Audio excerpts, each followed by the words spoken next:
The story begins with the girl leaning over to Wu Dao and saying that he will have to take care of himself when she is gone. A moment later, the main character opened his eyes, but there was no one next to him. He could not understand how he remained alive, because Xiao Ming struck him with his lightning. At that moment, a joyful Coco ran up to his owner and began barking loudly with happiness. The young master was also sincerely glad to see his dog and began to pet his four-legged friend, after which he began to remember the latest events, where Xiao pursued the goal of killing him. Another lightning sparkled in his hands. Dao asked why he was doing this. Min, ignoring the guy's question, directed his thunder sphere at him. As a result, the bloodied teenager collapsed to the ground unconscious. His loyal friend Coco was also abused by Xiao. The young man did not understand, because they were in their death throes, and now they suddenly found themselves in the park. Suddenly, Wu's ring began to shine, and he assumed that it was this that saved his life.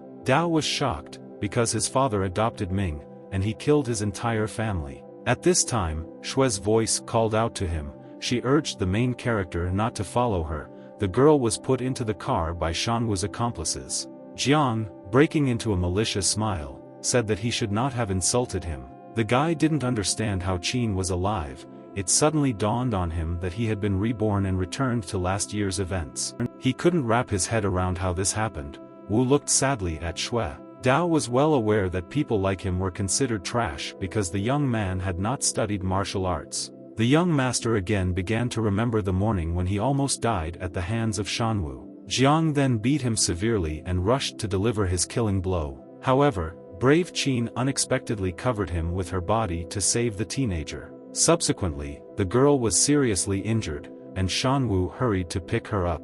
But once in Zhang's gang's car, Su suddenly committed suicide. Wu swore to himself that Shui and his family would not die, and since he was destined to return a year ago, he would not miss his chance. In connection with this, the main character loudly and furiously shouted at the thug that he would not allow this. Shan Wu, in turn, got behind the wheel and said that it was better for him not to interfere, after which he slammed the door and rushed forward. Dao followed him. However, tripping over a stone, the young master fell onto the asphalt. Coco immediately ran up to him and began barking loudly towards the moving car. The teenager really didn't want to lose people close to him again. Xiao chased the car again, and suddenly his ring began to shine again. The system hastened to report that the gentleman's data had been successfully updated. Then a panel with all of Wu's characteristics flashed up.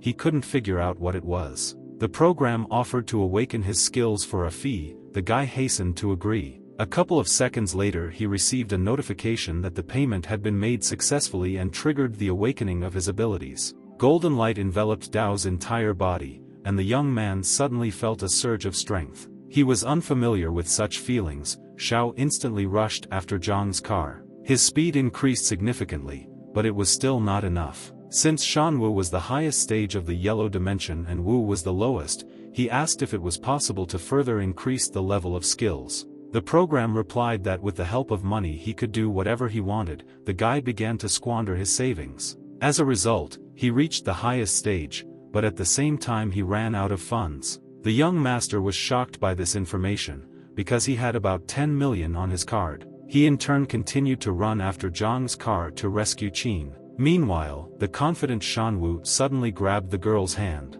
The big guy asked her if such a fragile lady was also into martial arts, and why should she protect this scum. Su said that he was a good guy. In response the thug laughed and said, "This young man will never be able to protect her." Shui replied that in that case she would take care of his safety, which surprised Jiang. The guy said that such a beauty like her shouldn't waste time on this nonsense. At that moment, the girl pushed him away and grabbed a knife, putting it to her throat. The main character unexpectedly overtook the car and stopped it with his own hands. The knife suddenly fell out of the bewildered Su's hands. Shan Wu was also shocked by the boy's sudden strength. The thug immediately got out of the car and noticed that he was not as primitive as he initially thought. The young master stated that if Jiang let Qin go, he would spare him this time. In response, the bandit laughed and said that he was only in the yellow dimension. The bodyguards also got out of the car and noticed that their owner was in the ascension dimension. Shan Wu himself urged them not to praise him and ordered them to get rid of this teenager.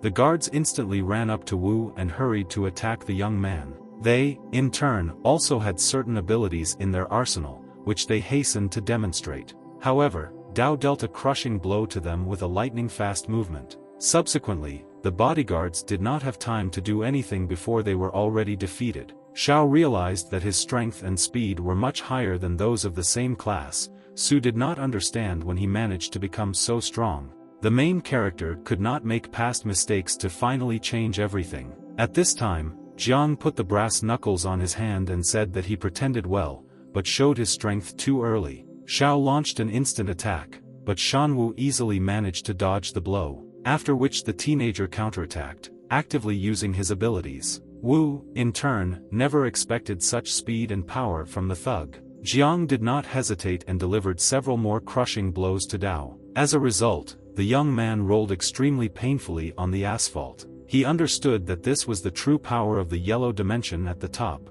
and he couldn't defeat him with his meager skills. The overconfident Shan Wu urged him to give up, after which Coco ran up to him to protect his owner, but Jiang quickly calmed the dog down. The wounded Shao ordered him not to touch the dog. The gloating big man noticed that he had better take care of himself. Suddenly, Qin came to the guy's defense and urged him to run away immediately. She couldn't let the teenager get hurt and was ready to do anything to save him. Wu hastened to ask the system how he could defeat such a difficult opponent. The program said that based on his capabilities, it was better for him to just run away, but Dao said that he has money. Jiang, meanwhile, rushed to deal the killing blow and said that he would not give him another opportunity. But at that moment, Shui entered the fray and began to use her skills. The girl tried to confuse the thug and began to move around him with lightning speed. Then, waiting for the right moment, she attacked him, but her strength was not enough to cause any damage to him. Then the ferocious Shan Wu decided to demonstrate his skills and spun up sharply. Thus, he knocked Qin down and the young lady fell to the ground. Su understood that the guy was too strong. At this time, the main character undressed and declared that it was his turn to show him the pinnacle of martial arts. The girl asked why he did this. The young master urged her not to pay attention to this. Subsequently, Shao gave everything to achieve gain. The system congratulated the gentleman on learning new powerful abilities. The perplexed Jiang asked why he organized this circus if he still lost. However, Wu hastened to convince him otherwise and sharply rushed into the attack. The self-confident Shan Wu declared that he was capable of defeating 10 people like him. In martial art there are 7 elements: lightning, fire, wind, gold, wood and water with earth, and each has its own special effect. There are also 4 dimensions: yellow, ascending and earth with sky. Each stage is divided into peak, upper, middle and lower. Jiang instantly ignited, and the young master also began to glow with blue fire, after which they hurried to attack each other. This time Wu surprised him greatly. Since the teenager had become significantly stronger, Shan Wu couldn't figure out what skill he was using. The bewildered thug literally backed away from the blow. He was shocked by the strength of the young man. Qin, in turn, was simply in love with the updated version of the Tao. Shao began to taunt Jiang in every possible way, saying that he was just a peak of the yellow dimension. The brute refused to believe that Wu could be stronger than him and hurried into another attack. However, the main character promptly struck him with both legs in the chest area. Subsequently, Shan Wu collapsed to the ground. It seemed that the matter remained small. He extremely confidently declared that he was the strongest fighter in the entire city. But Tao said that he is also a good one who has no equal from now on. Shao began to use the Fist of 8, which was quite a powerful skill, which a moment later struck such an arrogant big man. As a result, Jiang was once again thrown to the side. He was no longer so self-confident. Shan Wu assumed that Ming had deliberately hired him to get rid of not the youth, but himself. Qin was shocked by what happened and couldn't believe her eyes, because Wu had always been weak, but today everything changed. The system notified Dao that he could use the things of the vanquished to replenish his account, to which the teenager immediately resorted. Jiang did not understand where his car had gone. After all, she simply disappeared before our eyes. It seemed like some kind of fantasy. The angry thug said that he could not steal without killing. Shao agreed with him and headed towards him. The frightened Shan Wu asked what he was going to do. Then he shouted that he was the eldest grandson of Shi Di, and his family was one of the 3 great clans of Dragon City. In response, the young master only laughed and said that he would soon destroy them all. In the previous life, a year ago, these three families wanted to steal the god pill. That's why they sent Ming to kill all the Shao clan members. Meanwhile, everything was finally over and the main character called on Shui to go home. In his house, his father was indignant when he was informed that his son could not be found. The man, in turn, said that he would cut Min's salary if Wu was not found. However, at that moment Dao just showed up. His father was happy to see him. After all, in a past life he sacrificed himself to save his son. But he was confused by one fact. For some reason Shao was without clothes, which he hurried to ask him about. Naturally, he assumed that someone had robbed his son, but the guy began to convince him otherwise. Wu understood that now he should not show his true strength, especially since Ming was actually at the highest stage of measurement. It suddenly dawned on him that the best course of action was to behave as he had in his previous life. Unexpectedly, Dao announced that he had deceived the old man and needed a lot of money. The father, in turn, was perplexed and said that it was better for him not to joke like that. At this moment, Shao took out the golden family key. The father was shocked. The old man said that it was better not to play with this thing and demanded that he return the key. But the young master set a condition: if the old man gives him 8 million, he will return such an important thing, or he will throw this key into the lake. The father became furious and declared that he had no right to behave like that. Finally, the man agreed to pay him and first demanded that the key be returned. Sly Wu said that he should provide him with money. His father asked where Dao put the 5 million he received recently. The teenager took his card and replied that he had already spent it and therefore asked for more. In reality, he wanted to become stronger so that he could soon protect his family. Qin immediately ran after the young man and asked him to wait for her. However, Min prevented her. He asked where they were and where his clothes had gone. The girl pushed the guy away and said that this definitely didn't concern him. His father urged him to calm down. Shao, in turn, could not understand how Wu defeated Shan Wu. He asked his father in every possible way not to spoil Tao anymore. In response, the old man began to talk about his mother, which died a long time ago, and if he had been at least a little like Ming, then there would have been no problems. The restless adopted son again repeated his demand that his father stop following his lead. Meanwhile, Qin pestered the main character with questions. The girl asked what happened to him today. The young man decided to tell her the truth about the ring and how he topped up his balance in order to gain special abilities. Naturally, Shui did not believe it and again demanded to know what was happening. After which they began to fool around and run around the house. Coco also began to play with them. At this time, Min came to meet his real father. He did not expect that it would actually take place. The teenager said that they needed to be extremely careful, as they could be followed. Suddenly the guy called him his father. Zhua and Jang were surprised. The old man asked how long he had known that his son really was. The young man fell to his knees in front of him and said that he had always known about this, because his real name was Lu. The father grinned sarcastically and noted that he had lost his head over the girl. Min answered in a trembling and extremely unsure voice that he was simply mistaken about her. Zhua stated that Shan Wu is dead, but when he destroys the Shao family, he will have everything he could dream of and even Qin.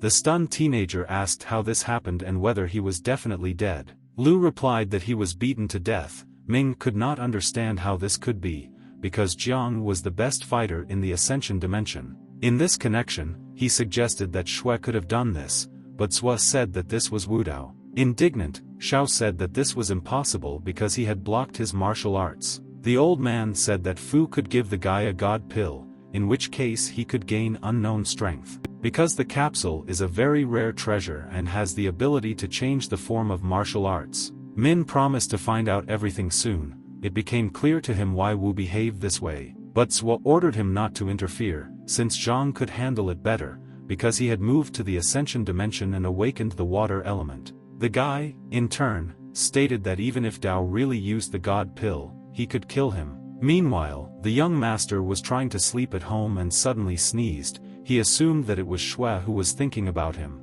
after which he began to think about how he would manage the money, because he needed to replenish the balance, but also leave it for pocket expenses. The system reported that due to frequent replenishment of the account, waking up would be 3 times more painful. Wu hurried to sleep to forget about the pain. The next morning, the teenager and Qin went to school, where the students began to mock him. They said that if it weren't for his father, who paid a lot of money, he wouldn't have gotten here at all. Sue began to get angry, but the young man calmed her down and said that they could only chat, but would never dare to take action. Then he hurried her to go to school and not pay any attention to these scum. Dao, in turn, reminded the girl that she had promised to treat him to lunch. The restless teenagers continued to provoke and irritate Wu in every possible way. At that moment, his friend Zhuang approached him, stuffing his mouth with food as always. He said that he had heard a lot about how yesterday someone robbed him, and then stripped him naked. Hearing this, all the students did not miss the opportunity to once again mock the young man.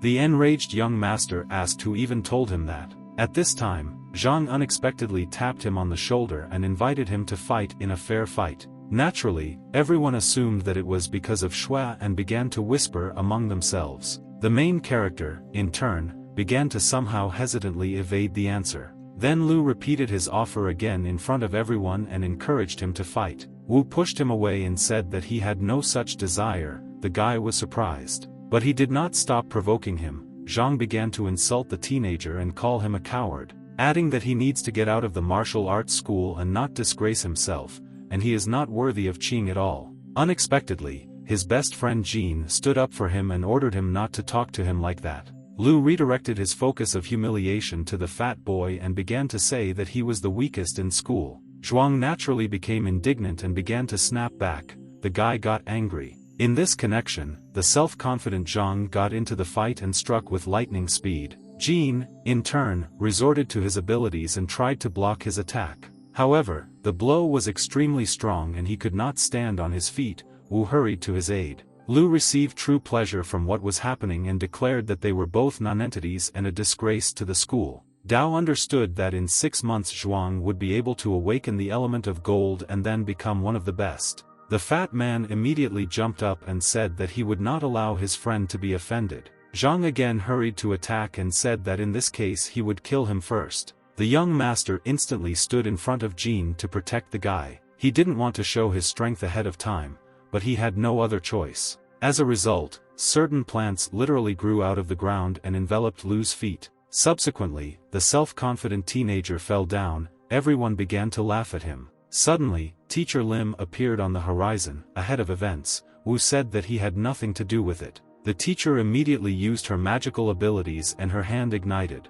The green fire forced the plants to slide off Zhang's feet, thus freeing him. Then the vines retreated completely, and those around them silently watched what was happening. After which Meng demanded an explanation from the participants in such an unpleasant event. Lu realized that this was Teacher Yao and his intentions to deal with Wu turned out to be a failure. In connection with this, he began to blame Dao for allegedly not being on duty for several days, which in general looked extremely ridiculous. After some time they went to the audience, where Miss Lim taught a lesson and talked about the elements of energy, which, after accumulation, were converted into strength. Jean noticed that Meng was very beautiful. The young master urged him not to be shy and admit it to her. But Zhuang could not do this. Then Xiao decided to help him and told Yao that his friend liked her. The girl, in turn, stated that she could not have any relationship with children. The fat man joked that they had a lot in common, because children also did not appeal to him. As a result, Lim kicked him out of the class. The teacher asked Wu to tell them all about the innate elements. Tao began to explain that when one moves into the ascension dimension, the energies of heaven and earth become more active. One of the students suddenly interrupted his story and declared that even knowledge would not help such trash as he. Meng reacted instantly and, hitting him on the head with a pointer, nervously said that she would not tolerate insults. After which she hurried to announce the end of the lesson and closed the book. Everyone immediately ran out of the classroom. One of his classmates said that he saw Zhang lead the fat man towards the mountain. The young master understood that he needed to hurry before it was too late. Meanwhile, the cruel Lu beat Jean and said that he should not have interfered. In response, Zhuang stated that he would not allow anyone to insult his friend. The guy smiled and said that in this case he would kill him first and was about to deliver a fatal blow. However, at this moment Wu arrived in time to help, who ordered him to leave the young man alone. Dao suddenly flew into the air, intending to attack the overconfident Zhang. But the teenager managed to activate the water shield and thereby blocked the blow. The main character jumped to the side and fixed his menacing gaze on him. Lu broke into a malicious smile and asked if it was he who killed Shan Wu. Xiao did not deny this and said in response that he also would not escape his fate. It is worth noting that it was Jang who killed his family's butler in a previous life. Wu encouraged him to attack first and show off his best skill, since he was just a low-level fighter. Jin was shocked and asked when he managed to awaken his skills. Lu, meanwhile, generated a water sphere and directed it towards Dao, noting that if he knows him so well, then he should not resist, or, on the contrary, run away. The guy easily enough stopped the water magic ball and asked if this was all he could do. This literally forced Zhang to try to surprise him and use the next skill. A snake-like stream of water instantly flew towards the teenager. Xiao tried to block his skill, which, by and large, he succeeded in, but she still managed to hook his back. The young master urged Lu to try his trick a couple more times, since this was clearly not enough to defeat him. Zhang, in turn, decided to demonstrate his new ability. A moment later, two huge spinning water dragons swirled Wu around, thus, literally immobilizing him and not allowing him to use his techniques. Jin decided to help his friend. He picked up a brick, but a water sphere immediately flew into him and the fat man fell to the ground. Dao ordered him not to interfere. Lu naively assumed that victory was already in his pocket and said that now no one would help him. And since the young man had no other choice, he decided to replenish his balance, to greatly enhance his abilities and finally put an end to the overconfident Zhang. The system warned Xiao that he would experience extreme pain during the improvement. Wu began to scream loudly. Lu thought that it was the water dragons tearing his body apart. However, after a couple of seconds, the teenager, in an incredible way, got out of the embrace of the magical snakes, which scattered into small drops. Zhang could not understand how this could be and the trick did not work.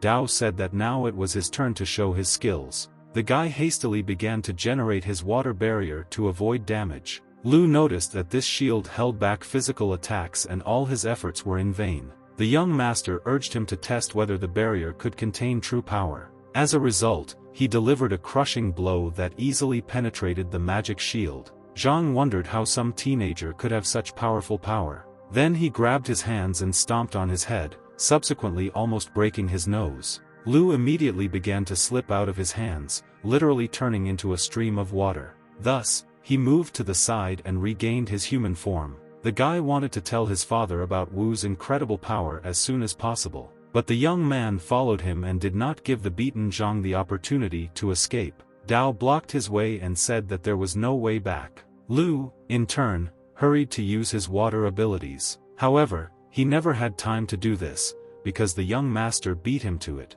and he unleashed a lightning strike on the young man, who had lost all hope of salvation. Subsequently, Zhang fell down the cliff and fell into the forest thicket. Xiao then ordered his friend not to tell anyone about his power. Naturally, Jin promised him to keep it a secret. The main character unexpectedly invited Zhuan to eat delicious ice cream. The fat man, of course, agreed and asked to buy him chocolate. But Wu had no money left at all, and his friend also found himself without a penny in his pocket. And after a while, he and Shui were eating ice cream. Jin asked Xiao if he would transfer to another school after waking up. Tao said that he felt good here too, but the fat man noticed that the system of elements is just knowledge, and the awakening cast is quite useful, since with its help you can learn special abilities. But if he chooses the weapons program, he will master a rifle or other weapon that suits him. Qin said that besides Ming, the most famous weapon system is Zhong Mulan. Zhuang also noticed that Miss Su is the best fighter in their school. The girl replied that after he ate the ice cream, his words became much sweeter. Jin did not bypass his best friend either, because the one with whom he would fight would soon flee the battlefield. However, the young master stated that he had no intention of taking part in the upcoming tournament. Shui asked if he really didn't want to show everyone his true strength. At that moment, the girl suddenly burst into flames. Wu said that she was moving to a new level. Qin dropped the ice cream from her hand and began to peer into the bright flame. Dao urged her to be calm and sit down in order to accept the change with a clear mind. Su immediately sat down on the bench and began to endure the not very pleasant sensations. The fat man said that he once heard someone break through while listening to music. The guy urged him not to disturb her and not distract her from awakening. She also needed protection. The surrounding disciples took notice of the young lady's breakthrough, but Shui was concentrated and remained calm. Min understood perfectly well that he was obliged to immediately inform his father of this news. He instantly left the school and went to Zhua, to whom he hastened to tell about everything. That right now Qin is awakening and moving to a new stage of development. Suddenly, Lu said that this was extremely good news, because it meant that the god pill was still there. Concerned, Xiao asked if it was possible to spare the girl. The father, in turn, remained silent. The young man understood that he was asking him for the impossible. Suddenly, Zhua summoned a water dragon, which headed towards the teenager. Min immediately began to ask him for forgiveness for such a stupid question. Lu nervously declared that he would never let some girl ruin his plans again. The guy lowered his eyes and said that he would kill her himself, but his father urged him not to reveal his power and would go to the Jang family to do it. Meanwhile, our heroes arrived in the northern region of the Dragon City, namely in the ruins of Dark Gold. The young master was forced to leave his faithful dog for a while, and said that he would return soon. The fat man, as always, thought of only one thing and asked and they would eat another portion of ice cream. Wu noticed that Sister Xue had already moved to a new stage and Jean should do it next. In a past life, his father went hunting for the Wolf King and died, after which the pill was given to Zhuang and he awakened the element of gold. At that moment, an explosion suddenly occurred, and a moment later smoke enveloped the ruins. The perplexed Dao could not understand what was happening. He assumed that someone was hunting here. In fact, it was the same famous Zon Mulan, who skillfully wielded a rocket launcher. As it turned out, the dark gold wolves dared to attack her and she began to fight back. Zon fired another missile at the beast, but the animal was not so stupid. The predator, sensing a threat, jumped back sharply, and the projectile landed next to it. But at the same time he was able to freeze one of his paws. Mulan naturally began to finish off the wolf. As a result, she hurried to shoot again. This time her accuracy did not fail her, especially since the animal was immobilized. Subsequently, an explosion occurred again. The young lady received true pleasure from what was happening. At this time, Wu, Su and Zhuang looked out of the fence and saw Zon. The fat man noticed that she was really very strong.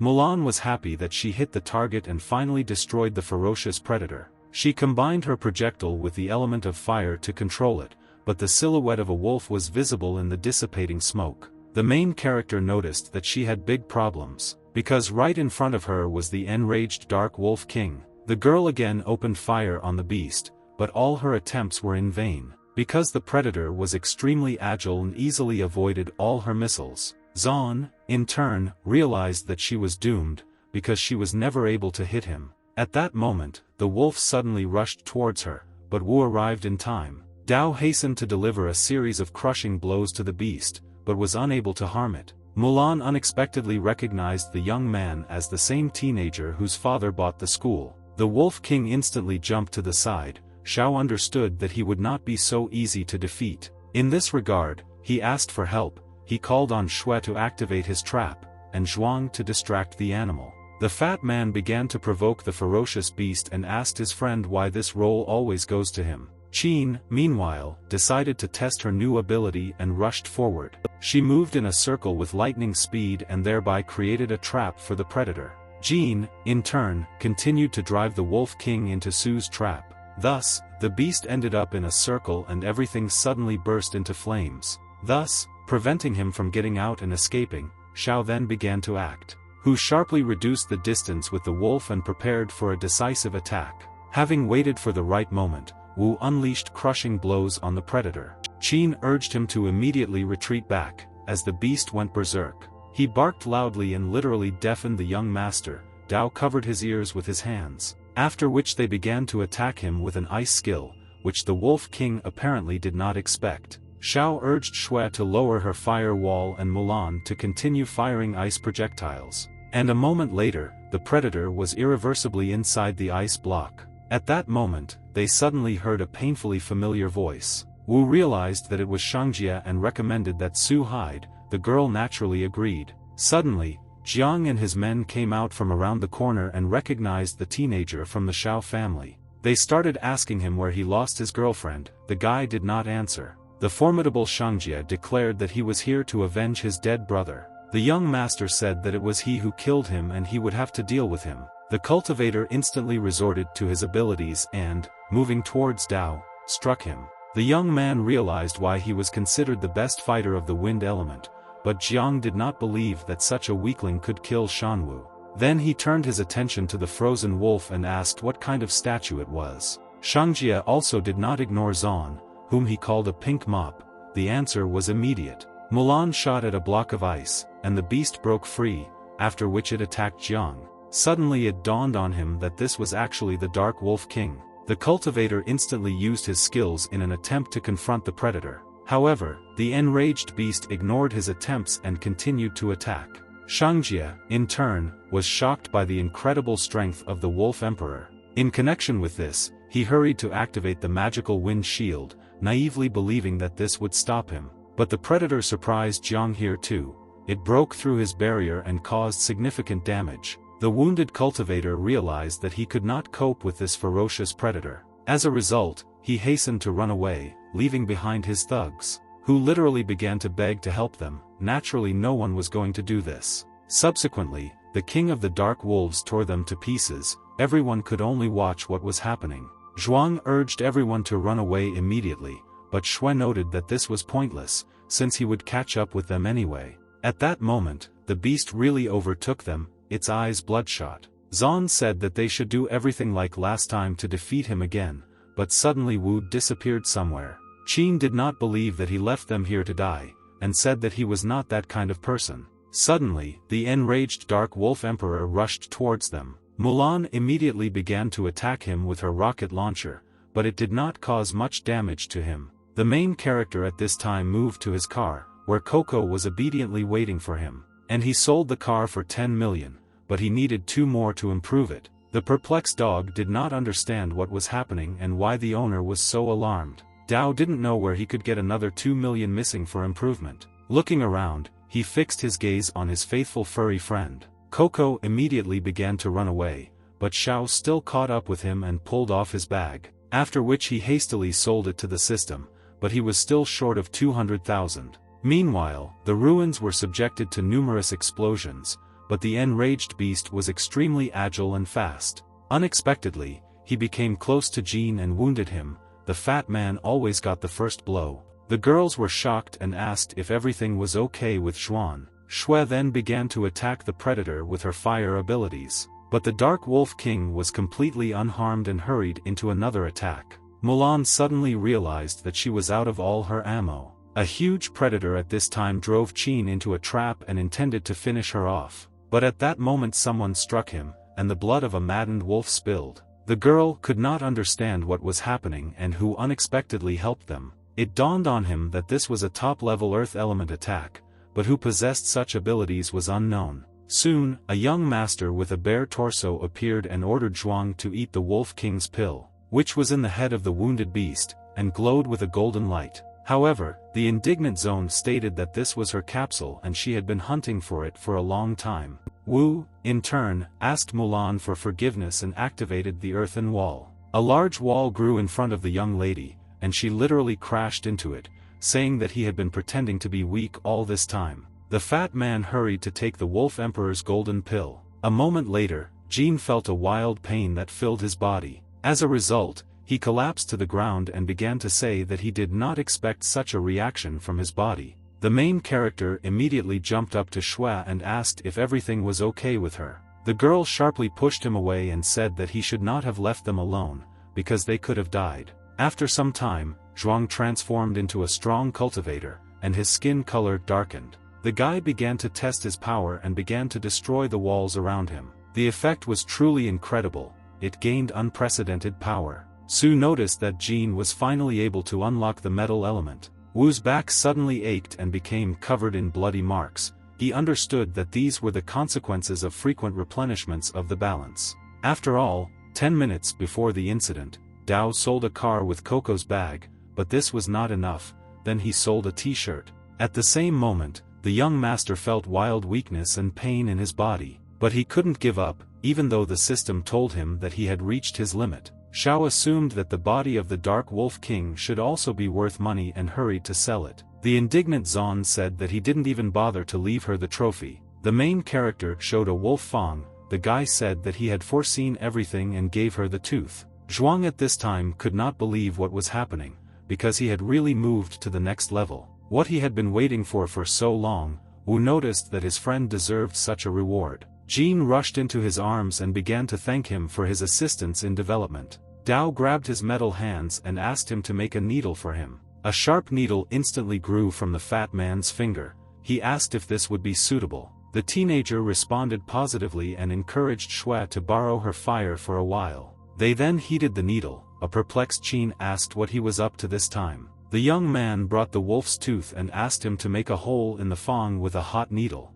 after which Wu threaded a rope through the hole and gave the amulet to the dissatisfied Mulan. The girl snatched a peculiar necklace from his hands and said that this was not the end. The young lady hurried to climb onto her huge motorcycle and sped off into the distance. At that moment they heard barking and were afraid to even imagine that it could be another wolf. Turning around, they saw the silhouette of a predator and literally froze in place. The young master guessed that this was indeed another dark gold wolf emperor. However, this individual had too long hair, as Wu stated. As it turned out it was Coco. Everyone breathed a sigh of relief. The joyful dog headed towards his owner. But Zhuang and Shui could not understand why he ran to them instead of waiting in the car. Dao turned his back to them and said that apparently Shang Jia stole his car. Qin was horrified and asked him how he could have suffered so much, because his back was covered in blood. After which they went to Zhao's home, where Su began to treat his wounds. The young master, in turn, endured hellish pain and even shed a man's tear.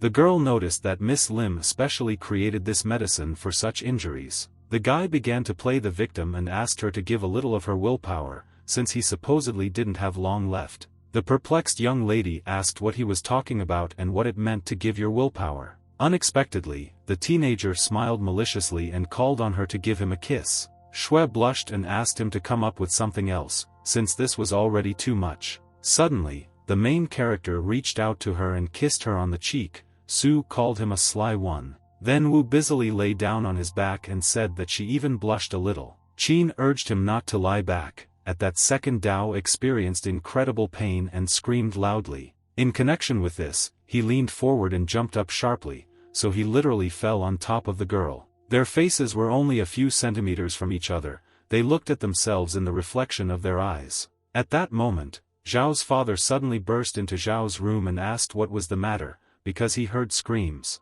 The picture was epic. Gue pretended that nothing unusual was happening, and he closed his eyes, thereby allowing Shui to leave the young man's room. What she ultimately did was that she was extremely ashamed of this situation. A smiling Wu urged him to open his eyes and stated that the girl had already left. The father sat down on the bed and noticed that he was thinking about this too early. However, he said that in fact he resembles him in his youth. Suddenly Dao asked him to give him more money, since he had run out of it. Indignant Fu asked if he had already spent everything. The guy showed his back and said that he supposedly needed money for a doctor and medicine. Stunned, Gue asked how this happened. The teenager replied that he had entered into a fight with a wolf. The naturally loving father gave him a card and told him there were 8 million on it. But the cunning Wu noticed that this is extremely little, because he wants to buy a new sports car. An angry Fu stated that he had only recently bought himself a golden phantom and asked where the kid got this car.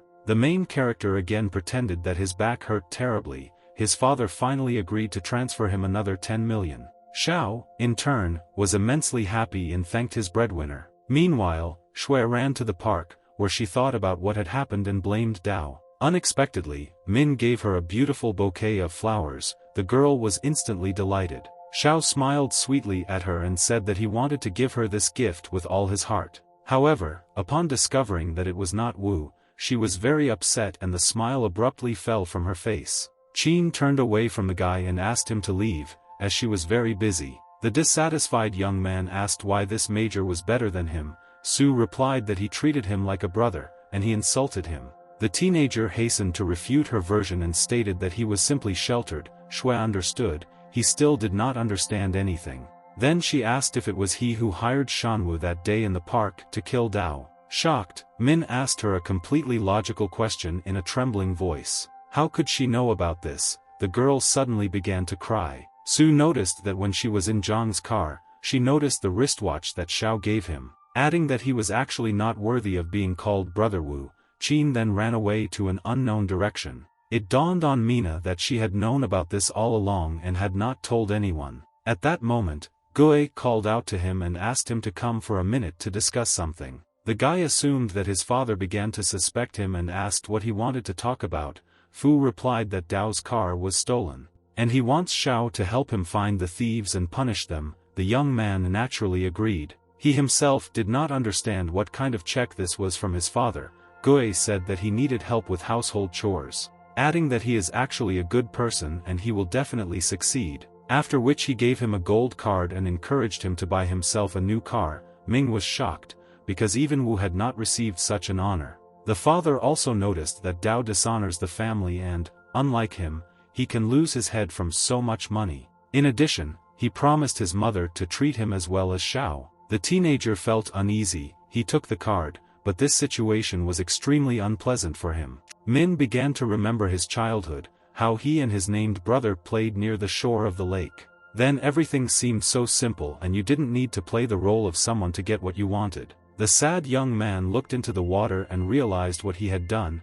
At that moment Lu drove up to him in a wheelchair. Dissatisfied, Zhua stated that he dared to doubt himself and he needed to get rid of these obsessive thoughts. He despised Ming's goodwill. The teenager suddenly stuck his head in the water to cool down a little, after which his father urged him to tell him about the news related to the Xiao family. The guy said that Gui was beginning to suspect him and asked him to investigate the theft of Wu's car. The old man said thoughtfully that soon everything would end and everything would fall into place. Concerned Ming, in turn, asked him what would happen to Qin. Zhua answered without hesitation that she had to die, but it was worth doing after they dealt with the Xiao family. Lu said that they couldn't be together and he had to remember that it was her father who broke his leg, then showed his injury. He told him that he and Yang once fought to the death over the god pill. Su accused him of stealing and said that he could not resist him and would die today. But Zhua said that when he defeats him, he will become the god of water technology. Then a fierce battle began,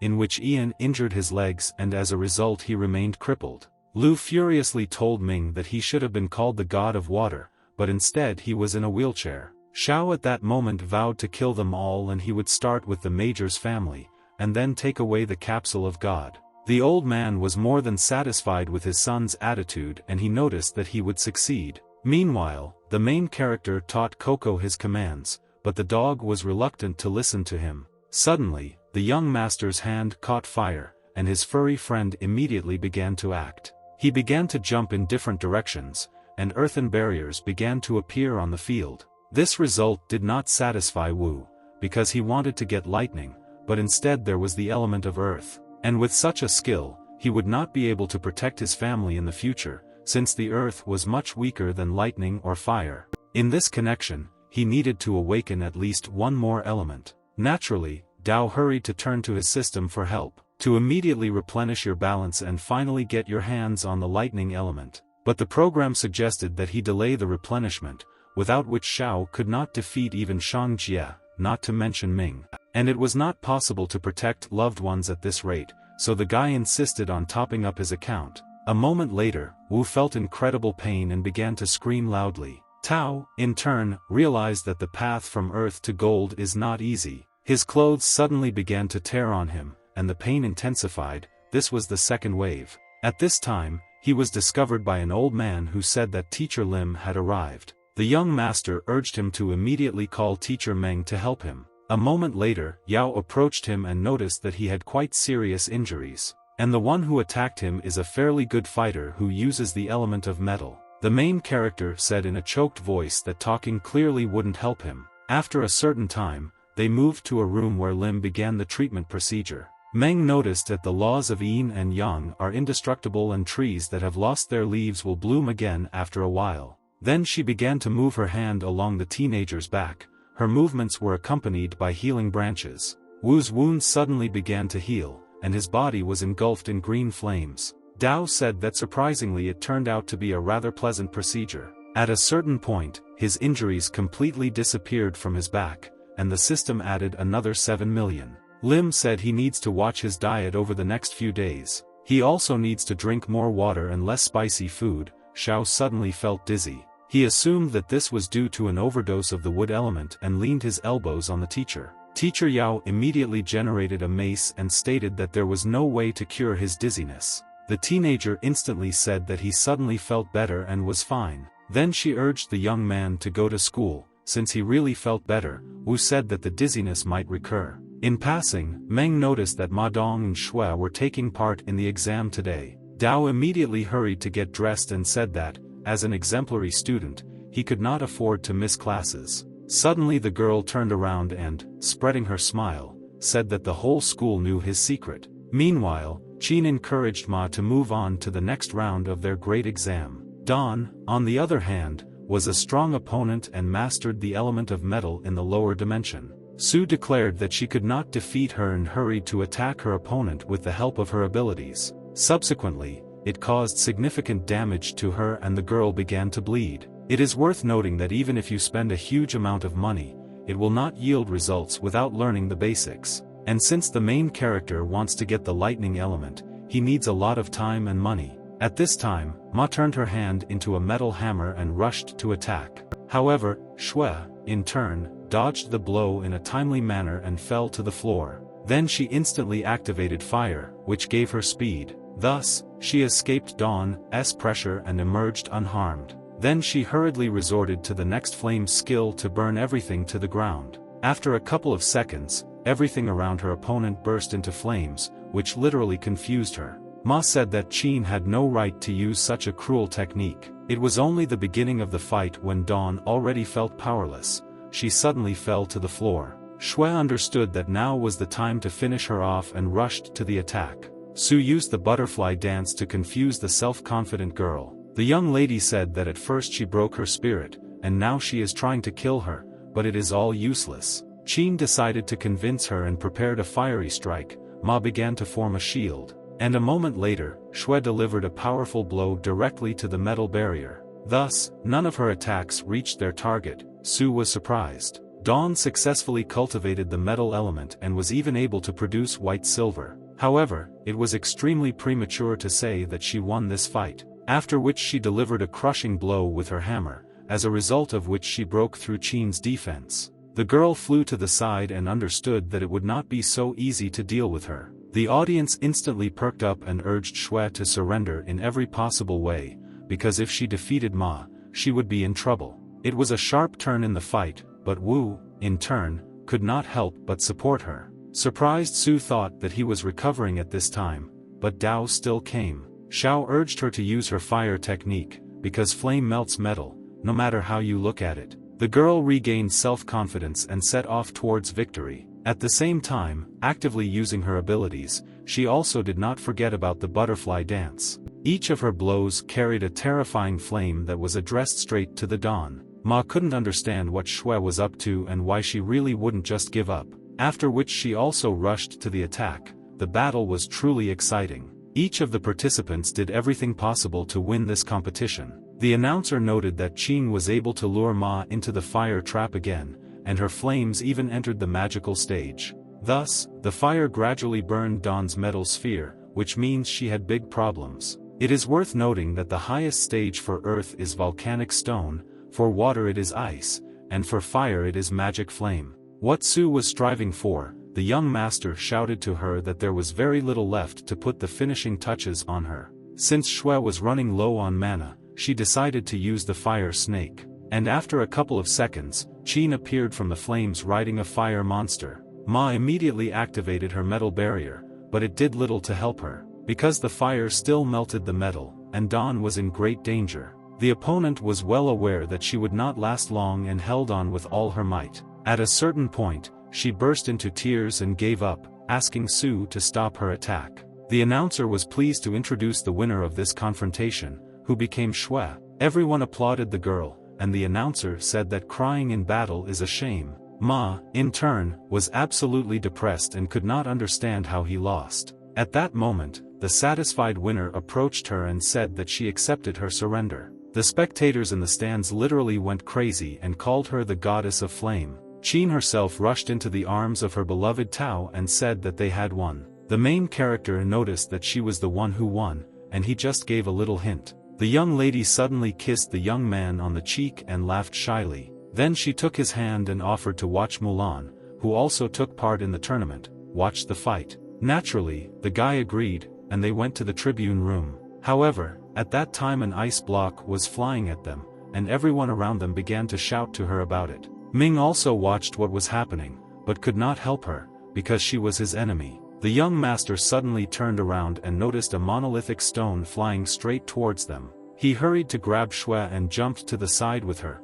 thereby dodging the block of ice. Ming suspected that Wu was actually no longer at the primitive level as his speed was too fast. This means that Dao is hiding its true power from him. Xiao decided to investigate. People shouted various insults at the guy, which infuriated Su, who ordered them to come out and say it to his face. Naturally, most of the students were simply afraid of her and did not dare repeat their words. The young man urged her to calm down, especially since they want to watch Mulan's performance. Meanwhile, Zan successfully defeated her opponent with just 2 techniques, as she intended to win the tournament. At this moment, Shui unexpectedly called out to her and waved her hand. The girl said that she would come to her soon. Wu was surprised how they became friends in such a short time. Girls are truly mysterious creatures. Mulan turned her attention to Dao and her good mood instantly evaporated. In connection with this, she stated that she still needed to go and practice and left, after which he went for a walk with his faithful dog in the park of the Dragon City. Suddenly Coco saw the dog and began to be active in every possible way. The young master suggested that he had apparently already matured and that is why he was behaving this way. Suddenly Coco turned around and began barking loudly towards his owner. The perplexed main character did not understand what was going on and came closer to him. Dao asked the dog what happened and to whom he was reacting so strangely. After all, there was no one nearby and the dogs all ran away. At that time an unknown person landed right in front of Xiao. He was wearing a raincoat and a mask of some kind of chipmunk.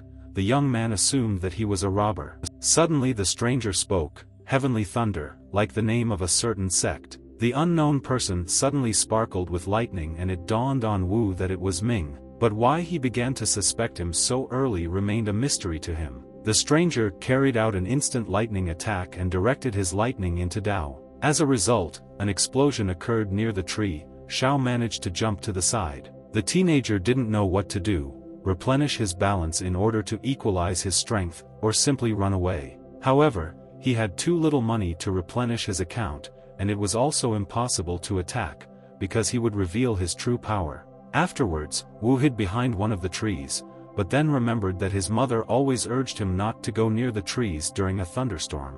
At that moment, he clearly understood why it was impossible to do this, since the unknown person attacked the tree with lightning. Dao suffered a chain reaction and was electrocuted. Coco, in turn, simply ran away. The stranger noticed that he should respond with something before he died. A couple of seconds later, he sharply turned behind a tree, but did not find the young man. Xiao was sitting on a branch and decided to throw some water on his electrified hand so that the current would pass through it. What happened as a result? The unknown person was struck by his own numerous lightning bolts. He understood that the boy was really cunning and simply outplayed him. The robber suddenly raised his head and said that today the teenager would say goodbye to his life. After which he struck back and sent lightning attacks towards the top of the tree. Wu, in turn, hastily jumped down. The unknown master attacked again. But the extremely dexterous and fast Dao again hid behind a wide pillar of a tree. The robber followed him and did not stop delivering lightning strikes,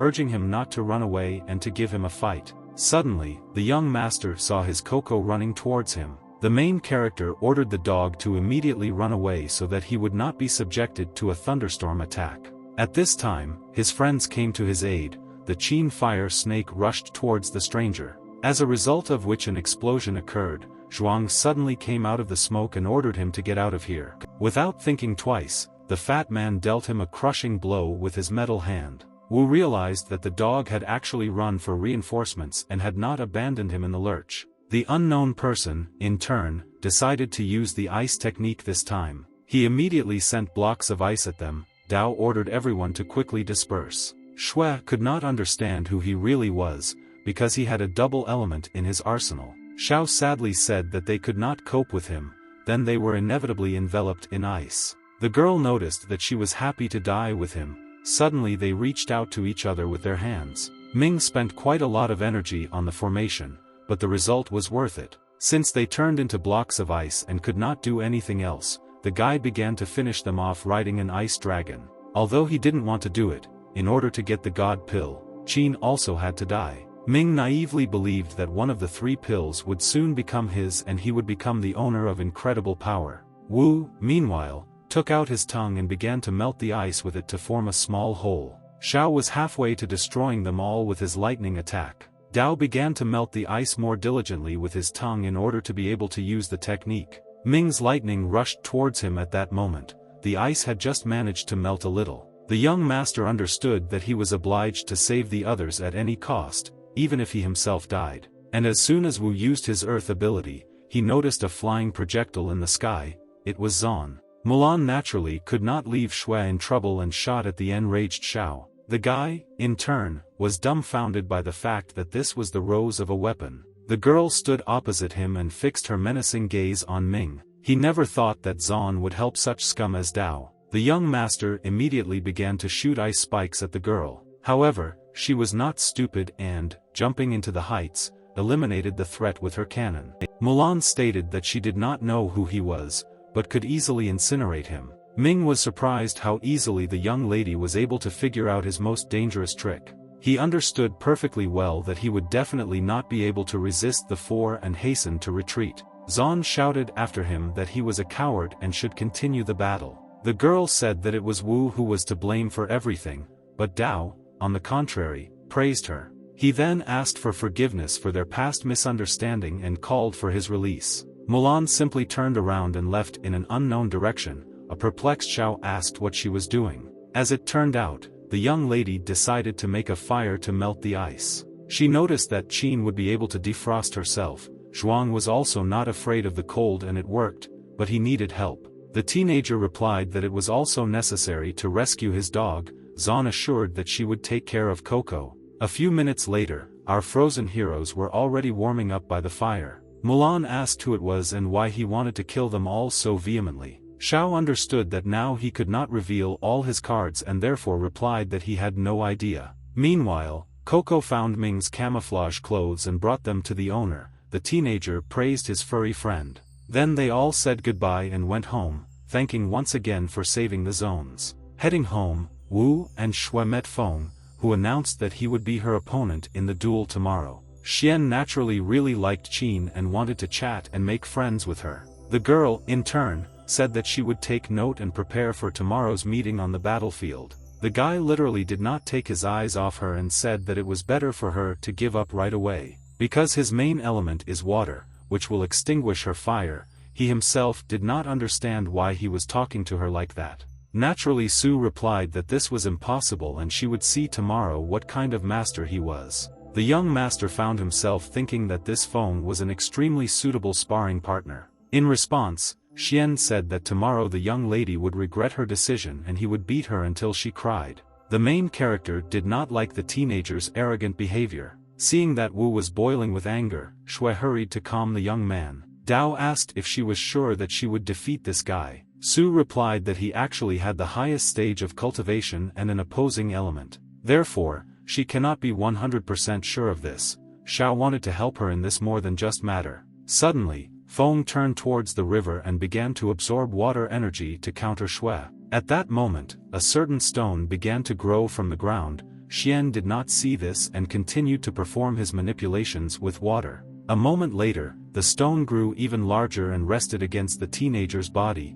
He screamed in pain, after which he began to look around and saw an eccentric man in a superhero costume and a mask on his face. Feng asked why he did this. Wu ignored his question and called himself a great paladin, who hastened to declare that Xian should be punished for his vile actions. The frightened young man said that he was giving up and had never done anything bad to anyone, but Dao was unshakable in his decision and said that the punishment would still overtake him. However, at the most inopportune moment, Coco barked and thereby betrayed his owner. Since Feng stated that he knew this dog, Xiao sadly realized that his identity had been revealed. He began to tell his dog that he ordered it to stay where it was and not to run after him. Meanwhile, Xian finally realized who was really standing in front of him. Suddenly he called him a dog thief, which simply did not fit into his head. The young master played along and said that he could see right through his personality, after which he stated that now he would teach him a lesson and demonstrate his true strength.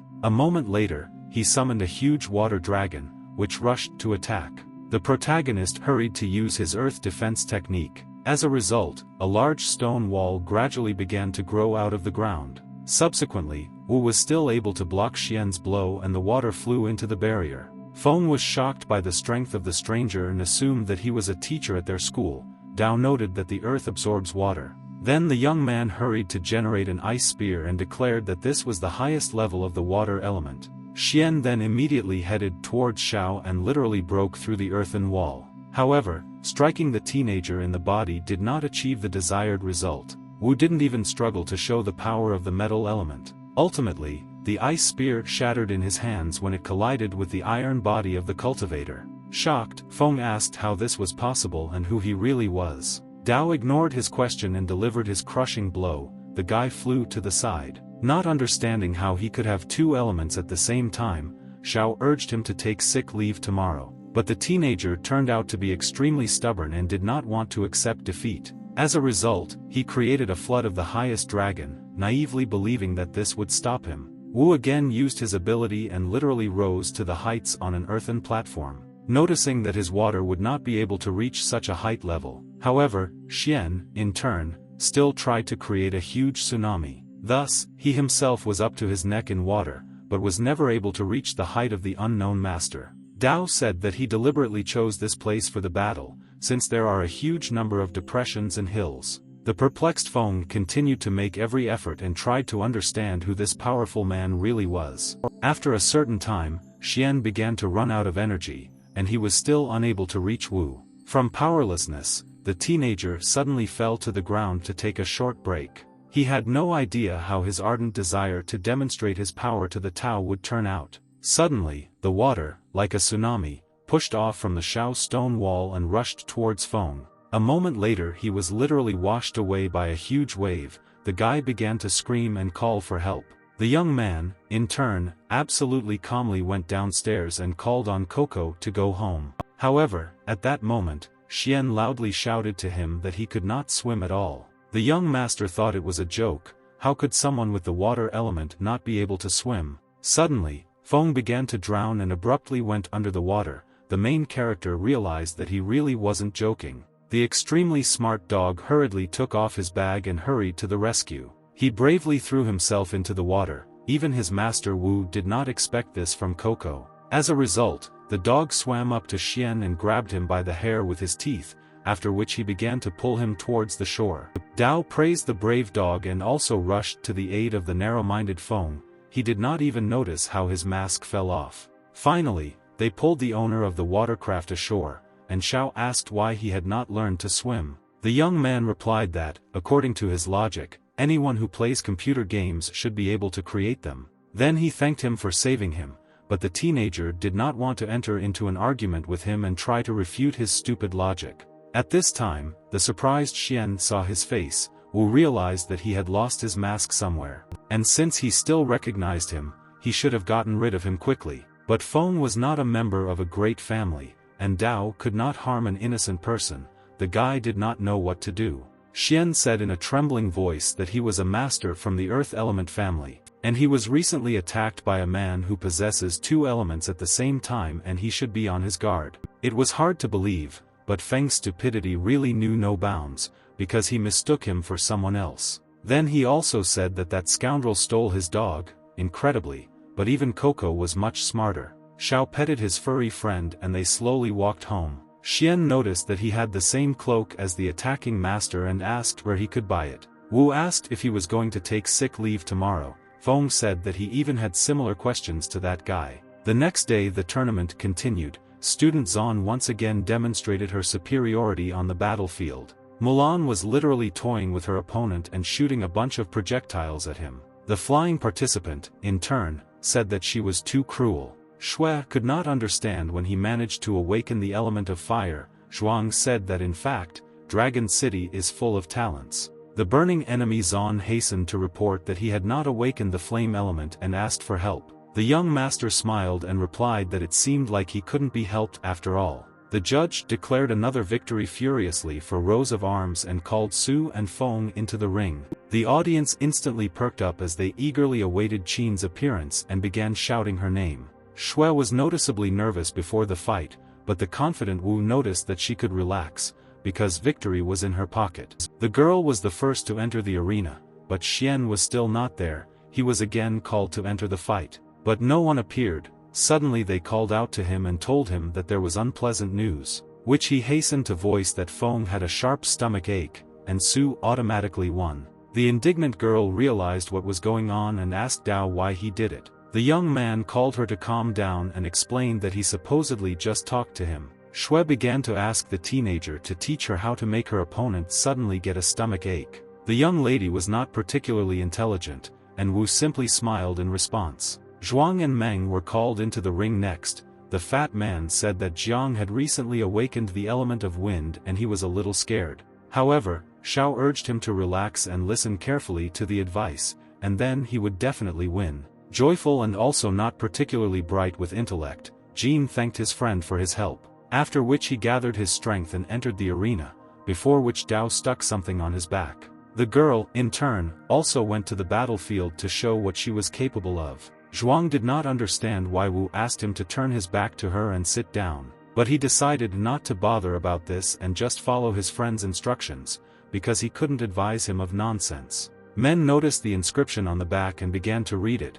It was also written there that he wanted her to become his girlfriend. The arrogant young lady said that he could never be in a relationship with a swan like her, after which the embittered Jiang hurried to strike the fat man with a blow from the wind. Xiao immediately urged him to use his metal body to repel her attack. This is what Zhuang's faithful friend began to do. He instantly darkened and thereby acquired steel armor. Meng was shocked because her strongest ability didn't even move Jin. The fat man felt only a slight breath of wind, but did not attach any importance to it. Then, suspecting something was wrong, he turned to her and asked why she still did not attack him. What literally put her into a stupor. The perplexed Jiang did not understand how this was even possible. Dao ordered him to use wrestling techniques to attack his opponent. Breaking into a smile, Zhuang turned to Meng and said, since she does not attack him, he will do it first. The young lady burst into tears and demanded that he not try to approach her. In response, Jin said that he would be extremely gentle with her and she had nothing to fear. However, Jiang chose to leave the arena altogether and noted that she would never become his girlfriend. The perplexed Zhuang could not understand why she gave up so easily and what her last words meant. The spectators were naturally unhappy, but the judge disqualified the girl for violating the rules, after which he announced the final verdict, namely Jin's victory in this not-so-prepared duel. The happy fat man instantly turned to his best friend and declared that they had won, then happily walked towards him. Xiao urged him not to run so fast. The end result was that Zhuang was thrown out of the ring and crashed to the ground. Wu, in turn, managed to dodge in time and the stupid Jin did not catch him. At that moment, Shan showed up and said that no one dares to offend his little sister. Men said that the fat man was pestering her. Dao replied that in a duel everyone must rely on himself and if he doesn't like it, then he has the right to turn to the administration. Jia pushed him aside and said that a primitive fighter could not speak to him on an equal footing. Shui decided to intervene and asked if she had the right to talk to the owner of the lightning escape, thus reminding him of how he was afraid of the Wolf King and was the first to run away. Jiang said that given recent events, she was allowed to speak up. Then the girl repeated exactly what Xiao had said and recommended contacting the tournament administration. Shang smiled and stated that he would not win the competition anyway, because they would soon meet in the arena. And when that time comes, she will pay for everything. He really couldn't wait to deal with her. After which he hurried to take away his offended sister. Su only looked at them hatefully. Suddenly men turned around and stuck out her tongue and noticed that she was in trouble. Qin said that Jia would be her next tough test in the tournament. However, the young master urged her not to worry about this and assured her that everything would be fine. Meanwhile, the steely youth woke up and headed towards his friends. Zhuang asked what happened and what they talked about with this scum. The main character said that nothing special happened, but Shui urged him not to be so overconfident. But Wu stood his ground and asked them in every possible way not to worry about anything, then offered to eat ice cream. The spectators were talking about Ming, who had already won 5 fights in a row, but they shouldn't forget about Ma Shi either. They literally started arguing among themselves, and it almost came to a fight. During the lesson, Xiao outlined all the possible outcomes of the fights, taking into account the basic elements of the fighters. He needed to awaken his element as soon as possible, since it would really be difficult against Shan. After all, his wind technique was exceptional, and metal always summoned water, while the ice attacks of the water element are quite strong in attack, so he decided to awaken it. A moment later, Zhuang brought him noodles, saying that he had little money now and even had to ask him for food. The teenager urged him not to advertise this, as everyone would mock him, but Wu had no other choice, because he only had 7 million in his account and was missing about 5, and awakening the element is simply necessary in order to finally deal with Jia. However, classmates still did not ignore the fact that the rich man eats noodles. The young man, in turn, realized that this was not the best idea with the pasta, because it also attracted their attention. Jean offered him a certain spice and noted that it would be much tastier with it. Dao asked if there were spicy eggs in it. Zhuang replied that he could not afford that. At the end of classes, Xiao went home on foot, because he didn't even have money for a taxi. Wu didn't even think that his house was so far from the school. The guy could barely breathe, but he still got there. He was absolutely tired and exhausted. The path turned out to be extremely difficult. At that moment, a concerned butler met him and rushed to help. The old man asked why he looked so tired and what happened. The teenager, in turn, could not catch his breath and did not even answer him. Suddenly, workers behind him were carrying a box and asked him to step aside. Dao noticed the item they were carrying and was shocked, because it was a dragon stone slab. The butler noticed that this was the martial heritage of the Xiao family and this plate was passed down by the ancestors from generation to generation, adding that yesterday it was struck by lightning and the master managed to make the same thing overnight, although he had to pay a large sum of money. The young man thought about it, because last time the jade dragon was destroyed a month before the disaster and no one repaired it. It turns out that the fact that Qin did not die completely changed the course of subsequent events and this affected everyone. Thus, the 3 great families have made their move early, and he no longer has a year to improve his abilities. Therefore, he needed to become stronger as soon as possible. The butler noted that he needed to think about the inheritance. Suddenly, the young master turned to Uncle Fu and asked what valuable things they had in the house. The perplexed old man did not understand what he was talking about and found it difficult to answer. Suddenly it dawned on the main character that all the items in his house were valuable and cost a lot of money. In connection with this, the teenager asked the system whether he could sell things from home. The program responded positively, since it was equivalent to the items he had previously sold to her. Then Wu hurried to sell the lion statue. The butler was horrified and asked where this work of art had disappeared. Dao went to the next pedestal and thanked him for so many years of faithful service and guarding his home, adding that he would now take care of the safety of his family and sold it. The old man immediately called his father and told him about how his son was practicing demonic techniques and objects were disappearing in the house. Gue thought that it was just an optical illusion and the spoiled Xiao was used to spending money, while Wu continued to get rid of trash. He then headed to a garage where he intended to sell several cars. The guy entered the room, inspected all the machines, and then got back to work. Literally touching one of the cars, it instantly evaporated into thin air. Dao came to the conclusion that they could all be sold and not waste time on trifles. The cars also began to disappear. The teenager rejoiced like a child while his balance grew before his eyes and amounted to several tens of millions. Suddenly he walked up to one of his father's favorite cars and looked at it for a long time. After all, it was Steepunk Sheno. This car even became the model of the year at one time. The young master understood that if he sold it, his father would be angry with him. But what would it matter if the cultivator could not protect his family? In connection with this, the car suffered the same consequences as the entire multi-million-dollar garage. Meanwhile, the enraged Gue arrived and hurried to his spendthrift son. The old man said that his waste was unacceptable for their family and this could no longer continue. Finding an empty garage, my father became furious and asked where he had put all the cars. Fu decided to punish the spoiled boy and waved his hand, saying that he could not manage things like that.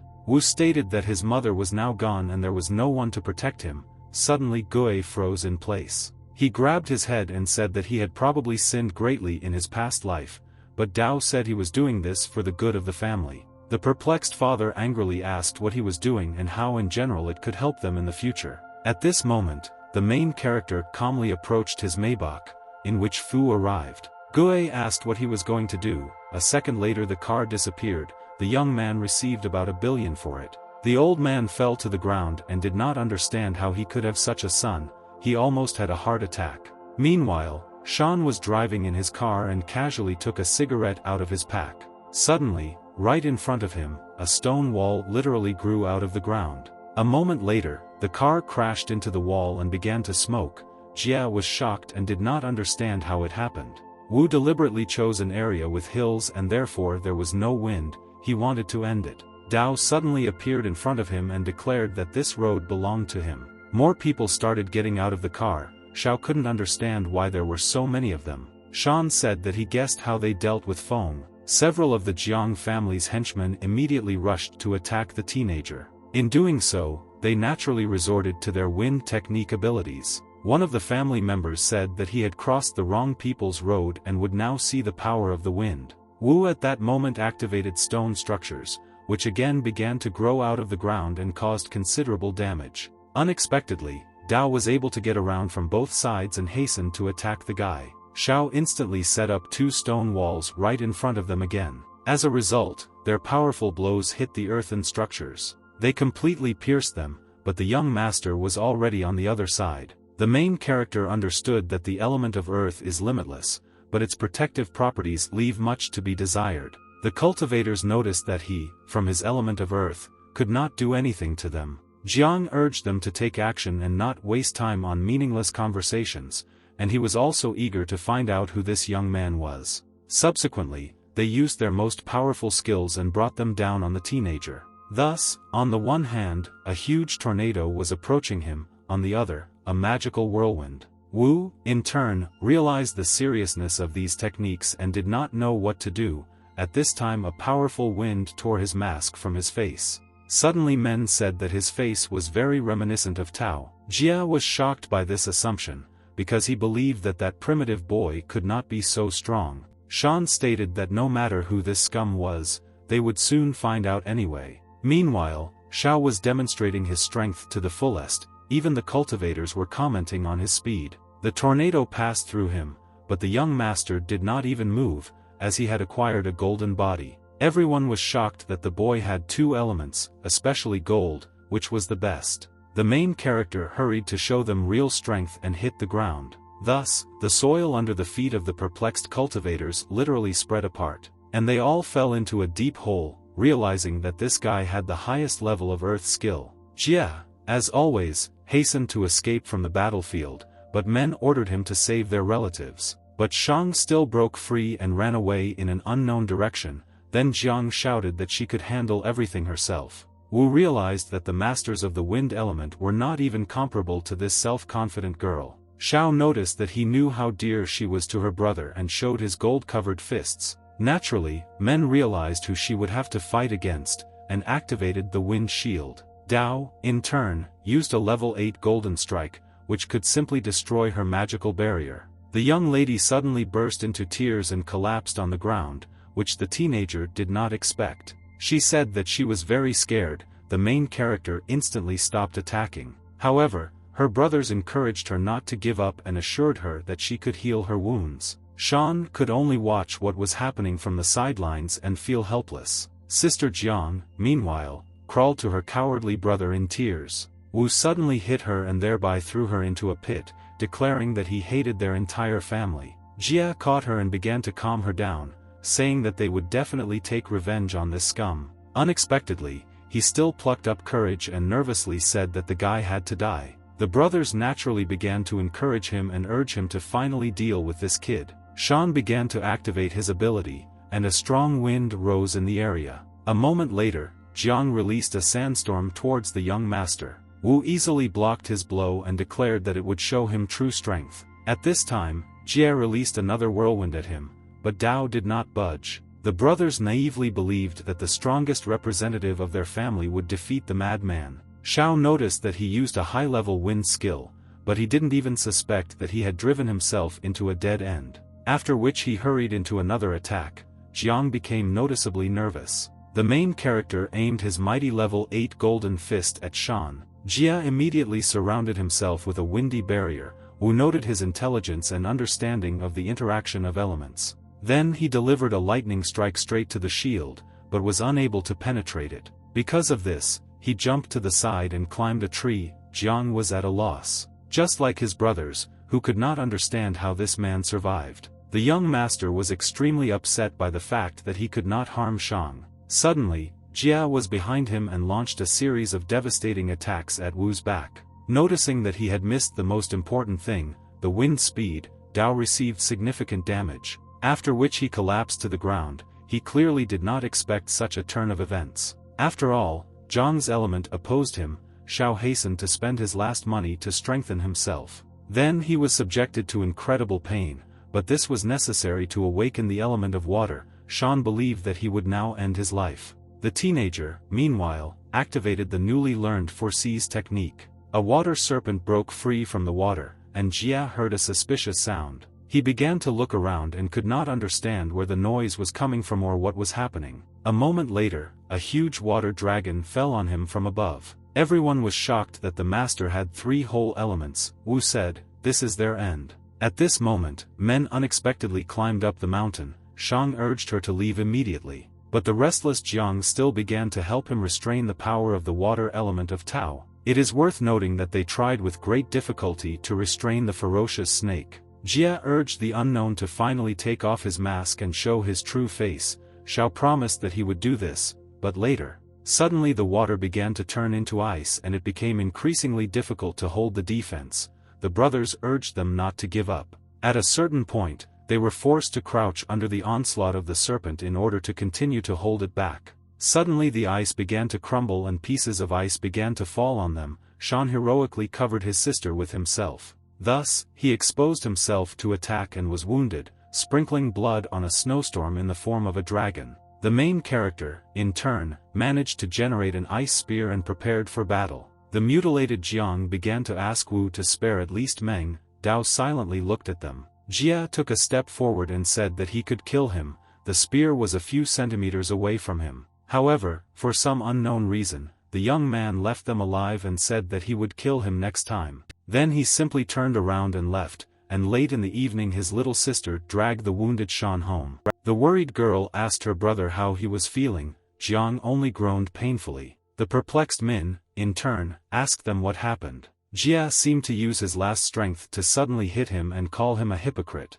After which he fell to the ground. Meng was shocked and urged him to calm down. The angry Shan declared that this boy turned out to be the owner of the 3 elements and a master of the element of water. Shao couldn't believe it and called Jiang crazy. Jia's reaction was not long in coming. He again rushed to hit Ming, but this time the teenager grabbed his hand and again asked what happened. After some time, they put Shan in bed so that he could rest and gain strength. His father Jang said that he should take care of himself, and he would personally take care of the rest. Soon they went to another room, where they began to actively discuss what had happened. Ma noticed that a master with 3 elements cannot be found even in several centuries. Zheng said that his informants found out that this person is directly related to the Shao family. Zhua hastened to refute this information and stated that they do not have such talents in martial arts. The head of the Jiang family suggested that they use the God Pill to create a genius of this level. Lu asked how he would use the deity capsules if he had them.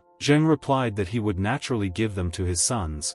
Zhua noted, Ming found out that Wu turned out to be a primitive fighter. The head said that in this case the pill was definitely with them untouched, and decided to make his move. Lu also warned them that Father Dao had become much more careful and was now restoring the slab. Ma said that this is not really a problem. Zheng pointed out that they should not rush things. Ming's father proposed to attack the Shao family next month, since then the dragon slab would become weak, and asked, if Guo still lets his son take the deity capsule, what should he do then? The self-confident Zhuo looked at him with a smile and said that they were finished anyway. They all laughed together, because they believed that the Shao family really couldn't resist them. Meanwhile, the young master went home to teacher Lin, since he could not come to himself in this state. The wounded protagonist literally crawled to the steps, which he climbed with great difficulty. The side effect of the next increase made itself felt. The pain really was hellish. The bloodied teenager made it to the front door with the last of his strength. Then, with shaking hands, he turned the doorknob and found himself on the threshold of Yao's house. The girl, in turn, just came out of the bath in only a towel and heard some noise. She hurried downstairs and found the front door ajar. Opening it, Meng saw her student in a rather sad state. Wu asked her for help, and he accidentally caught her towel, which at the same moment flew off the girl's body. The teacher hastily picked him up and let the exhausted Tao into the house. The next day, like a good teacher, Lin gave Xiao a ride to school. She quite convincingly ordered him not to advertise what happened yesterday, and naturally the guy agreed. But as soon as the young man got out of the car, Shui instantly pestered him with interrogations and asked where he was last night. The teenager, in turn, began to mutter something inaudibly, but never bothered to answer. The students had already crowded around them and, as always, began to discuss what was happening. Su began to boil with anger and repeated the question. Suddenly Zhuang called out to him and asked why he was standing there and not going inside. Wu immediately ran up to him and said that he had spent the night with Jean, but his stupid friend denied this information. This infuriated Qin and she even attacked the main character with her fists. The teacher could not stand it and got out of the car. Yao ordered to stop the fight. However, Su behaved extremely impudently and said that these were their personal matters and it did not concern her. Stunned, Lin nervously stated that she was actually a teacher. Shui replied no less threateningly that she was the head of the student council. The fat man went to Wu and asked if everything was okay with him. After some time, everyone began to disperse, because classes were about to begin. Dao approached the teacher with Qin and urged them to calm down, because the tournament would begin soon. The angry girls literally simultaneously ordered him to close his mouth and not interfere, which the young man did. Finally, the competition continued, but Shui was again unable to fight her opponent, as Shang suddenly fell ill. Thus, Su was once again awarded an automatic victory, also occupying third position in the table. The young master began to congratulate her on her incredible result in the tournament, but she did not like his interference, and the young lady asked him not to help her anymore. Xiao realized that by doing so he had hurt Qin's sense of dignity and perhaps had really gone too far. After a certain time, the next duel began, in which Ming and Zhuang took part. Before the battle had even begun, Jin was already struck down by the cultivator's thunderous lightning. Wu's best friend was thrown to the side and landed extremely painfully on the ground. The fat man asked Dao why he could not withstand the lightning strike, so replied because metal is a conductor of electricity. At this moment, Ming suddenly attacked him again, but outside the arena. The perplexed guy nervously asked why he did this. Since he already won, Xiao stated that the judge did not stop the fight, adding that he also never gave up, which means the fight continues. The teenager ordered him to stop, as this was no longer according to the rules. Min urged not to raise his voice, since he is his older brother. The cultivator could hardly restrain himself and wanted to kill this arrogant upstart. The judge intervened in a timely manner and announced Zhao's victory.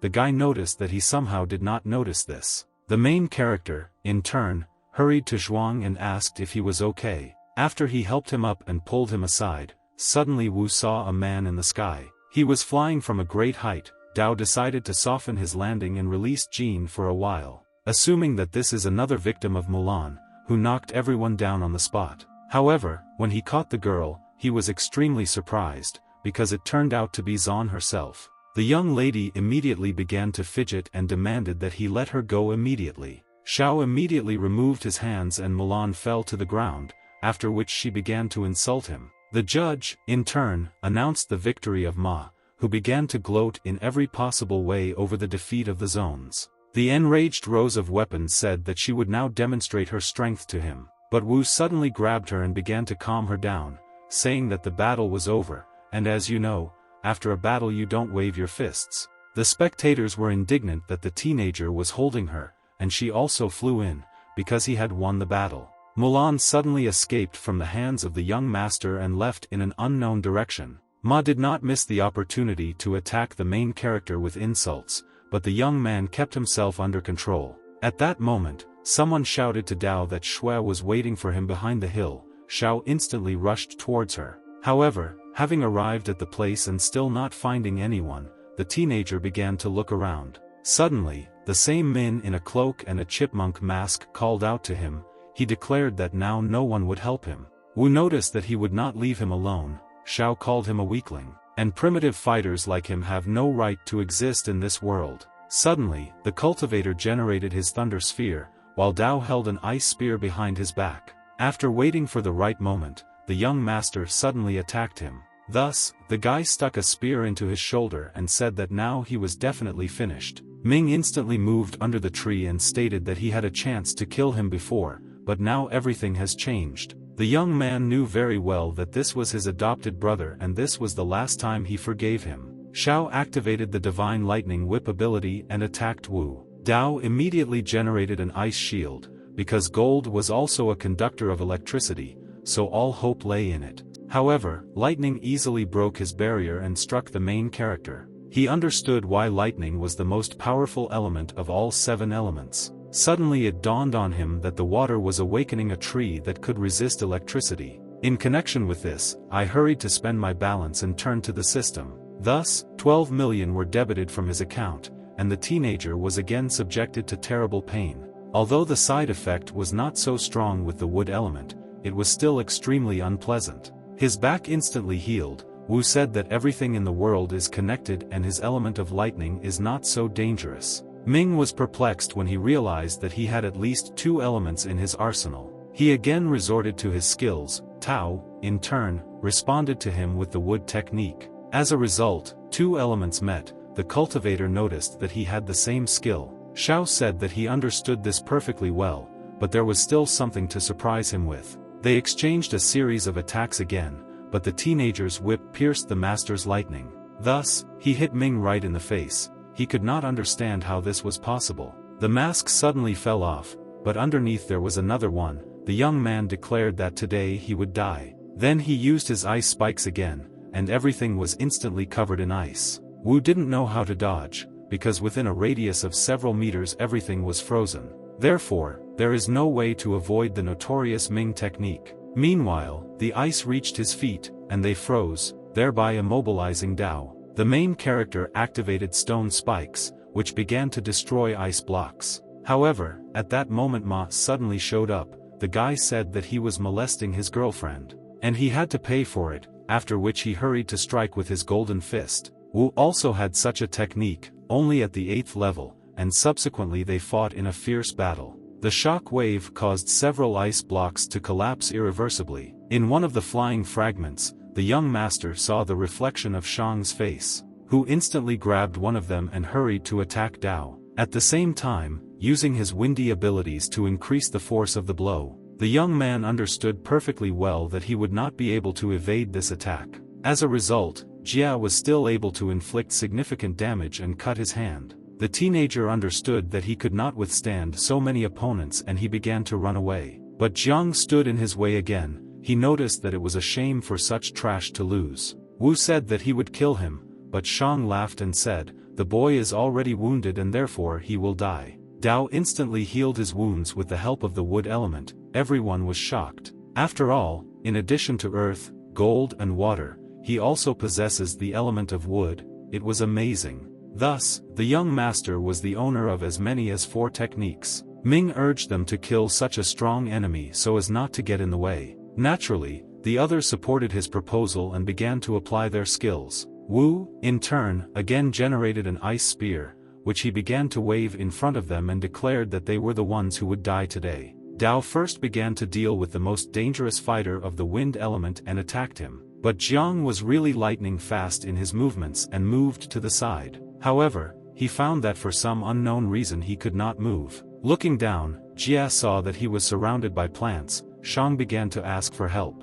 But Ming and she did not want to help him, because in this way there would be fewer contenders for the God Pill. At that moment, the main character thrust an ice spear into him and said that he always keeps his word. The bloody Jiang collapsed unconscious on the ground, his cold gaze directed towards the sky. Wu pulled out a bloody spear from his body and, pointing at Ma, said that he was next. The extremely self-confident Shi said that he would deal with this boy alone. Dao's hand glowed with green fire, and he immediately released long stems at it. The plants instantly grabbed Ma's legs and began to squeeze them more and more. However, a fairly strong young man instantly tore them apart and freed his legs, saying that these tricks would not work on him. Wu understood that it was indeed not for nothing that he was one of the best in their school, then rushed to the attack. She stated that his 4 elements would not even help him, after which he hit the spear and it shattered into small pieces. Ma successfully carried out a series of crushing blows,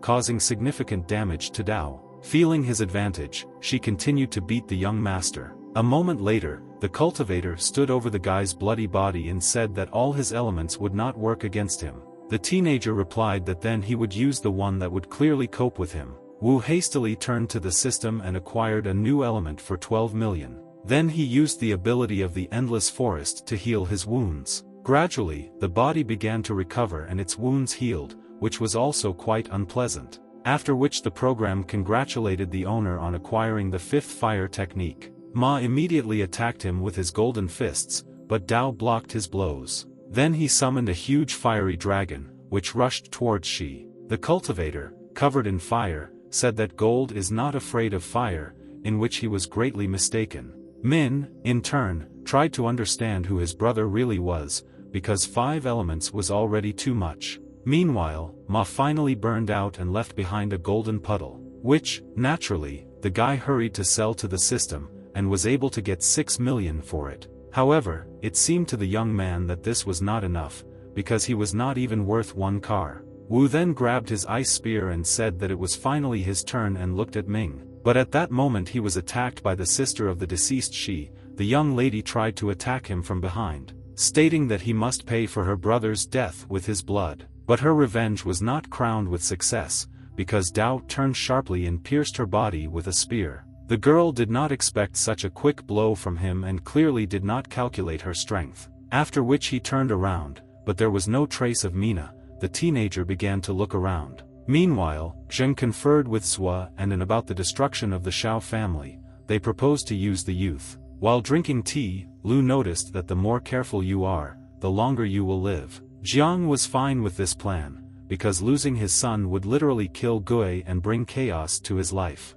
Ma said that they should clearly take advantage of their advantage. At this time, Ming flew into their office like a frenzy. The concerned heads asked what had happened, and why he returned only alone. Shao didn't know how to tell them the terrible news. After a couple of seconds, he still found the courage to say that the others had died. For the next 15 minutes he talked about what really happened, and suddenly hit the table and said that he would definitely take revenge on his entire family. The other heads naturally supported him, since Shang also lost a son. Sua, in turn, smiled and quietly praised his son. At this time, the young master was absolutely calmly walking along the street, in high spirits. Suddenly he noticed the crowd running towards the stadium, who did not understand what was going on, because the tournament was over. A couple of seconds later the competition judge called him and asked if he had seen his brother. Dao answered in the negative. The alarmed man began to say that they were challenged by the Cloud City Martial Arts School, and he could not find the masters,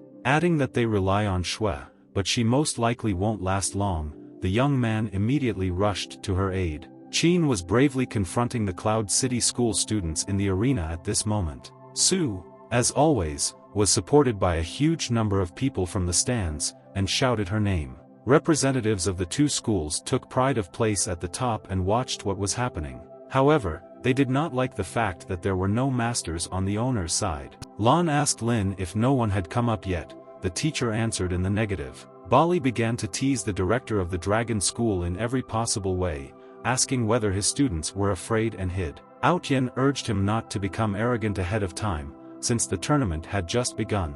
But Wuji said that he had every reason to be arrogant, since he could defeat their entire school, and the granddaughter would easily defeat his best master. The girl suddenly noticed that Qin was losing. At this time, 2 elements clashed in the arena, Shui's fire and Su's opponent's water. The self-confident cultivator stated that if she became his girlfriend, he would not beat her too much. The Cloud City Martial Arts School student keeps attacking Su Qing Shui and it looks like she is losing. She stands and sees a thorny vine flying towards her, all she can do is block his attack. In the stands they shout that the student of the Cloud City Martial Arts School controls the elements of water and wood, and all she can do is concentrate her fire on her hands, and she is thrown back. Xiao Wudao shouts to the guy from the Cloud City Martial Arts School not to touch his girlfriend and sees Qin Shui in the air. He shouts to her that he will help her and runs towards her. He makes it in time and catches Qin Shui. He saves her from falling to the ground and getting hurt in any way. She covers her eyes with her hand and tells Xiao Wudao that she lost, but he tells her that she shouldn't worry and that he will deal with him. He glances at the guy from the Cloud City Martial Arts School and evaluates him. The guy from the Cloud City Martial Arts School is called Frostzu, and he is one of the geniuses from their martial arts school. He stands in the arena and shouts that the Dragon City Martial Arts School has disappointed him. He says that Dragon City School has 3 places in the competition, while they only have 1. He says that this is shameful, because they don't even have 3 fighters who could defend the honor of their school. He spreads his hands and says that this is not at all like the best martial arts school. They shout from the stands that this guy should give up and that he is impudent, and someone says that they will marry the one who beats him. Coldzu makes a funny face and invites those who are yelling at him from the stands to go into the arena and meet him face to face, but he turns around and shows his butt to the stands and says that there are only cowards in their school. Xiao Wudao says that this guy is a bastard and is about to enter the arena. Qin Shui stops him and asks him if he is afraid that he will be found out. He goes to the arena and says that they must protect the family and uphold the honor of the school. Xiao Wudao enters the arena and points his finger at the guy from the Cloud City Combat School. He smiles and calls him a slave. He says that it is with him that he will lose his fight, and the people from the stands are surprised at this. People in the stand say that they can only hope that their school will be defended by someone unknown and are sure that he will lose. The director of the Dragon City Martial Arts School gets up from his seat and realizes that this is the son of a school council member, namely the son of the god of wealth. Teacher Lin tells him that she can see that the principal is a little worried, but he is in for a surprise. Meng Meng shouts from the stands that Xiao Wudao must understand that he cannot do anything. Coldzu examines him and says that in front of him is just a primitive person and is disappointed. He collects water in his hand and says that they shouldn't have decided to use garbage against him. A huge water dragon flies out from his hand and says that Xiao Wudao will die after this attack. Xiao Wudao tells him that he shouldn't have decided that he is primitive and puts his hands forward. He uses earth barrier and creates a stone wall that stops the water dragon. People from the stand see this and are surprised. They do not understand what is happening, because they could not expect this from Xiao Wudao. The director also sees this and does not understand how it happened, and the teacher just smiles. Meng Miang also does not understand what happened. Coldzu says that he does not understand why people react this way and says that he managed to anger him and breaks the wall with his water spear. He says that against a fighter like him who has 2 elements, he still remains a nonentity and ties up Xiao Wudao, while Xiao Wudao himself says that this is a familiar feeling. He doesn't defend himself against the attack of a martial arts student from the Cloud City School, and Coldzu pierces him with his water spear. The crowd sees this and is horrified that their student lost this battle so easily. Zhuang and Qing Shui are shocked that he is defeated so easily,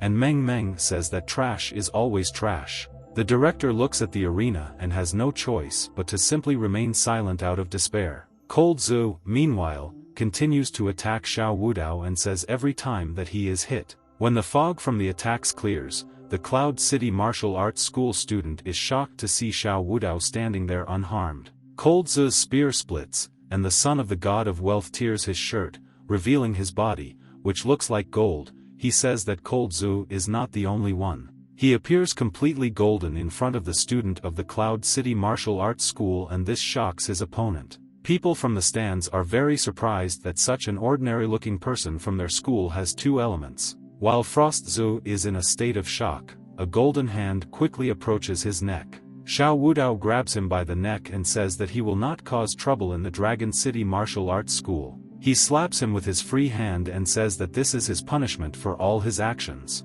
He slaps him until Chilzu says he's giving up and losing the fight. The director of the Dragon City Martial Arts School says that this is very interesting, and the director of the enemy school says that his student is a wolf in sheep's clothing and releases his granddaughter Bailey Wushuang into the arena. Bali Wuji asks her to teach the insolent a lesson, and Long Outyin says that his granddaughter studied at the Hua Xia martial arts school, but Bali Wuji says that he just wants the title of the best martial arts school. The referee and Xiao Ming come to the arena, and when the people in the stands see this, they start shouting his name. The judge and Xiao Ming pass by Xiao Wudao, and the judge tells him that he should stop being a fool. He says that he should leave everything to a real expert and sends him away.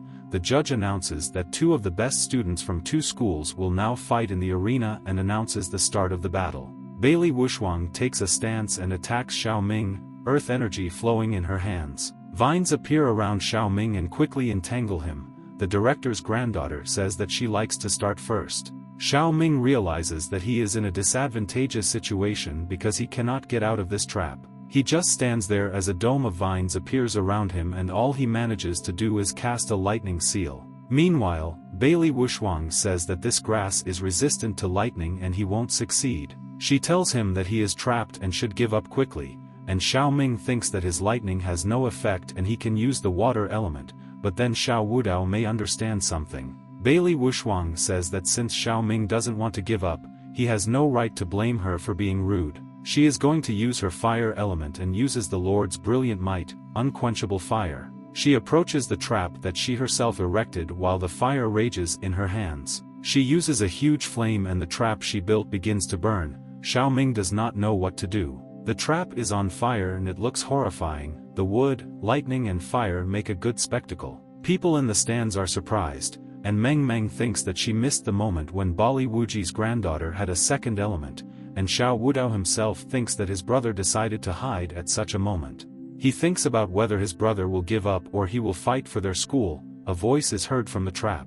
Xiao Ming shouts to his opponent that he is giving up, and this infuriates the crowd. They all glare at the arena. Bailey Wushuang says that the Dragon City Martial Arts School is very pitiful if even the best student could not do anything against it. The director of Cloud City Martial Arts School laughs and says that Lan Ocean students have no ability. The director of the Dragon City Martial Arts School is nervous and says that whoever can win the competition will have a monument erected in the schoolyard. The crowd begins to shout that at this rate the school's reputation will be destroyed and Xiao Wudao must continue on his way. Everyone is shouting his name, and Men Myung says that they are very funny if they decided to make him a savior, but the crowd is already pushing him into the arena. They say that he should try. Qin Shui takes his hand and says that he should forget about this fight, because his opponent is very strong. Zhuang tearfully tells him that he must hold on and he cannot die in battle. Xiao Wudao enters the arena and says that he is doing this all for school and for respect. He tells his opponent that this fight is inevitable, and Bailey Wushuang says that he speaks strong words, but that is not enough. Xiao Wudao is surprised and says that then he doesn't see the reason why she is gradually planting trees behind him. He turns around and uses his golden foot to break the trees she planted to capture him. Meanwhile, Bailey Wushuang says that these are not just trees, but fire trees, and Xiao Wudao tells her that from her combination of fire with wood, her flames are intensified and they have actually become more powerful. The teacher watches their fight and asks herself whether he will repeat the mistakes of his predecessor Xiao Ming. He uses the skill of the 5 elements of yin-yang and the 1,000 sects method while touching the ground. He tries to use an earthen shield, but nothing happens, and his opponent says that an earthen shield will not be able to penetrate volcanic rock and that she is actually using 3 elements. People who are sitting in the stands hear that she has 3 elements and this shocks them. Coldzo says that she is the pride of Cloud City Martial Arts School because she has the 3 elements. The teacher and the director are also surprised. She says that the geniuses of the 3 elements are very rare and this happens once every 100 years. Xiao Wudao tells Bailey Wushuang that he didn't expect this, but she shouldn't have decided to act like a bitch with him and he will put her in her place. His opponent is surprised that he still hasn't given up and asks what other moves he has left. Xiao Wudao concentrates the water energy in his body and uses the infinity of the 4 seas. He summons a hidden water dragon and the fire around him begins to be extinguished by the water he releases. A huge water dragon appears next to him, curling around him and protecting him from fire. Bailey Wushuang and the people in the stands see this and are shocked that he is also using 3 whole elements. Coldzo is also shocked, because 3 elements themselves are very rare, and 2 fighters with 3 elements are even more so. The director of the Dragon City Martial Arts School laughs and says that this fight is getting interesting, and the director of the Cloud City Martial Arts School calls him a bastard. Xiao Wudao sends his water dragon towards Bailey Wuxuang, and she tries to defend herself by creating an earthen shield. An earthen wall quickly appears from the ground and the water dragon crashes against it without causing any damage. Bailey Wuxuang sees this and thinks that she was able to block his blows so easily, but a golden fist appears from the earthen wall. The wall breaks into pieces and Xiao Wudao asks her what else she can do with her elements, and she tries to attack him with her thorny vine. This attack does not pass through him and he simply breaks the vine with his golden hand, thereby protecting himself from the attack. They decide to take extreme measures to end the fight and Bailey Wuxuang gathers fire energy in his palm, and Xiao Wudao gathers water energy. They rush towards each other.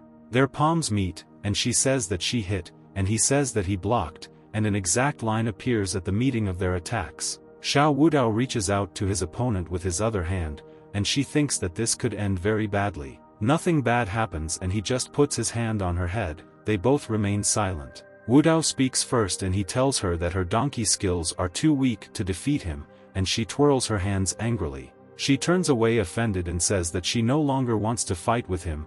People from the stands begin to enthusiastically shout his name and rejoice at his victory. The director of the Dragon City Martial Arts School says that he seems to have won the fight, and the director of the Cloud City Martial Arts School turns around and says that they will meet him again. As the director promised, a monument to Xiao Wudao is erected in the schoolyard, with a dog standing behind him, and in front of the monument he himself stands and smiles joyfully. Bailey Wuxuang stands and waves at him. She tells him that she would be very happy to see him at their martial arts school, and this angers Qin Shui.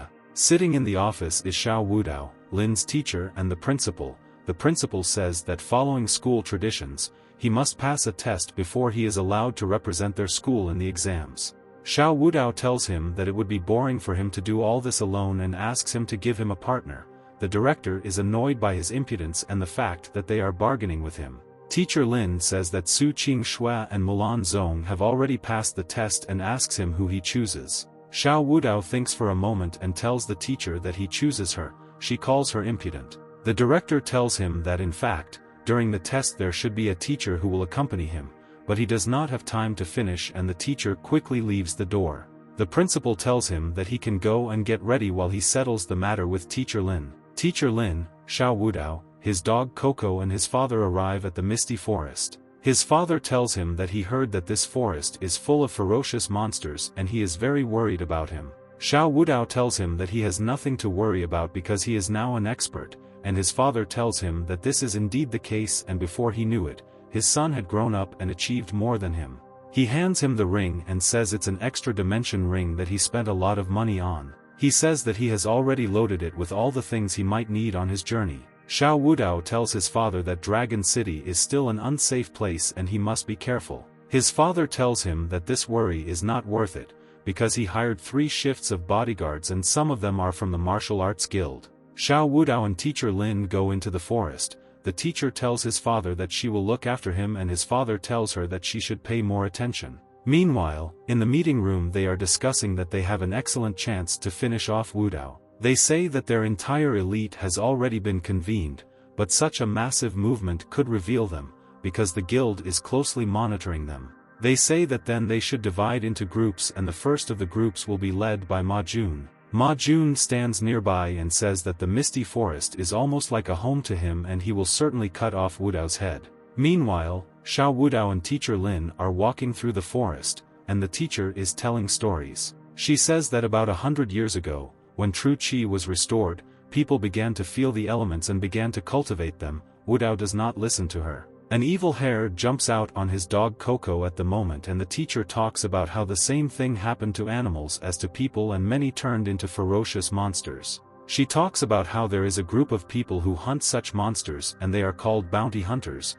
They sell their skins and get money for it. The teacher finishes her story and says that the Misty Forest is a favorite place for bounty hunters. Coco starts barking at someone and Xiao Wudao decides to pay attention to this, because it could be some kind of monster. A wolf appears from behind the trees and the teacher tells him that it is a 3-eyed timber wolf. Xiao Wudao tells the teacher that she should run away and he will run after her, but she calms him down and says that these wolves are the weakest of all the monsters in the Misty Forest. She takes out her pointer and says that the power of monsters is divided into 5 classes, S, A, B, C, D, and the three-eyed wolf is in category C. The wolf tries to attack them and quickly runs towards them, but his attack is immediately doomed to failure. The teacher's attack hits him in the neck and he is thrown back. He has already lost this fight. She ties the wolf to a tree and says that meeting a pack of these wolves will not be so easy anymore. Coco looks at the tied-up wolf and sticks her tongue out at him as if mockingly, while the sun is already setting. The moon rises and Xiao Wudao and the teacher set up camp. The teacher's tent and Wudao's tent are no comparison. The teacher opens the cans and Wudao tells her that he has something better. He holds a glass of wine and says that this is wine from the 9th year of the new era and Michel specially used true qi to preserve it. He raises the glass to his nose and says that the base for the Cabernet Sauvignon is perfectly chosen and the smell is simply delicious. He continues to talk and says that the taste of violet and cedar is perfectly balanced. The teacher thinks that Wudao really lives up to his status. She hears someone approaching their camp and as if howling in pain, she becomes alert. A guy appears from the forest completely covered in blood and asks for help and overturns the table, saying that they were being chased by a pack of wolves. Xiao Wudao continues to drink from the glass and says that he shouldn't panic and will deal with them as soon as he finishes with the wine. The one who came out of the forest suddenly takes out his knife and attacks Wudao. The teacher sees this and tries to warn him. Xiao Wudao grabs his knife and stops him. This attack was completely useless against him. The guy attacking him is not lost and his nails quickly turn into golden spikes. He hits them in the face and says that his golden spikes are not afraid of any metal, but his nails break on the golden armor of the highest level of Wudao. Xiao Wudao remains unharmed, and the top of his glass is cut off.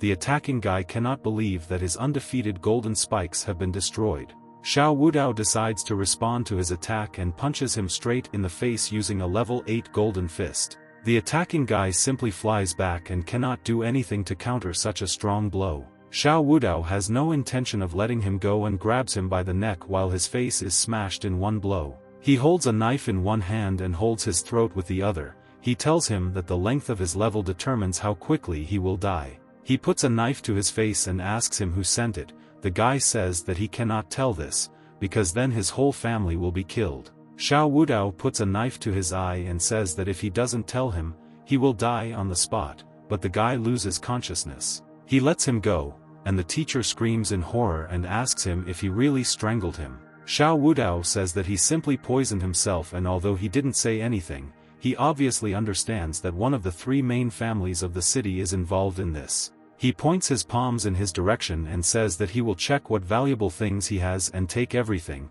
The system reads all his things. Wudao tells the teacher that he dared to attack him while being so poor, and the teacher asks him since when did the 3 main families want to harm him. The teacher sees that the guy is lying half naked and calls Wudao a pervert. She is embarrassed. He puts his hands on her shoulders and says that it's too late to come back and she shouldn't tell him later that he didn't warn her. He's talking to her like a student. The teacher is a little confused about what is happening and thinks that it's as if they have switched places, and meanwhile, from the darkness of the forest, red eyes are visible that look directly at them. A pack of 3-eyed wolves comes out of the forest to the teacher and Xiao Wudao and look at him with anger. The wolves look at them and their camp, and their mouths begin to salivate. It looks quite scary. The teacher sees them and says that this is a pack of 3-eyed wolves. They don't know if they can cope with them. The teacher turns around and sees that they are already surrounded. She tells the wolves that they are surrendering. The 3-eyed wolves do not listen to her and one of them quickly rushes towards them to cut them to pieces. The teacher realizes that they have no choice and says that to win they will need high skills and courage and binds the attacking wolf, dodging his attack. One of the wolves grabs her vine and tears it. She says that these wolves are actually very strong and fast. Another one of the 3-eyed wolves decides to attack her and starts roaring very loudly. She says that when fighting them you need to watch their shoulders. Vines appear from the ground, entangling the attacking wolf's paws and immobilizing it. The teacher continues to fight them and dodges their attacks. She says that their 3 eyes play an important role and they can be confused. She creates a huge net that is supposed to fall on the pack of wolves that attack them and their camp. She asks Xiao Wudao if he even listens to her stories and asks if he needs help, but he just sits and eats meat. She turns and sees something that makes her face look very surprised and she goes silent. She sees him sitting next to a fire with a roasting wolf carcass, and he himself eats a severed wolf leg.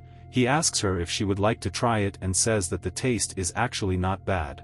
He thinks and looks at the night forest. He says that this meat actually has a slightly strange taste. A caterpillar appears behind the teacher and she doesn't notice it at first, then she senses someone's presence and turns her head. She rushes at Xiao Wudao and screams in horror. She tells him that she is afraid of caterpillars more than anything in the world. He picks up a knife and throws it at this caterpillar. It hits it right in the head and neutralizes it. He picks it up and starts twirling it around. He tells the teacher that it looks like a snack and pours her juice all over his head, laughing as he does so. Suddenly, a huge golden forest anaconda appears in front of them, looking straight at them. Xiao Wudao doesn't look scared, while the teacher screams in horror. She says that this is a B-category monster. The teacher covers Wudao and orders him to run away. She tells him that she will hold off the anaconda. The golden forest anaconda is wrapped around the teacher, and she is about to fight this monster. She uses a skill that creates a shield of vines around her,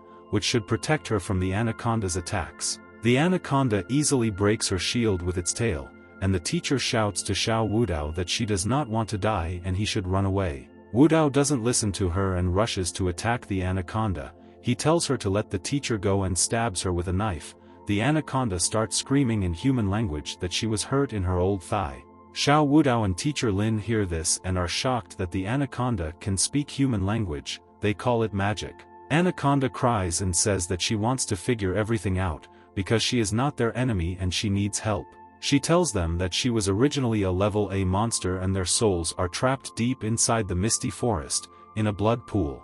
She says that in exchange for breaking the blood pool seal, they can take her treasure. She says that this was her first test of courage in their direction and they passed it quite successfully. She tells them that the value of this treasure is beyond their imagination and they must decide and calls them participants in the test. Xiao Wudao tells Coco to stop barking, because the beast has already left.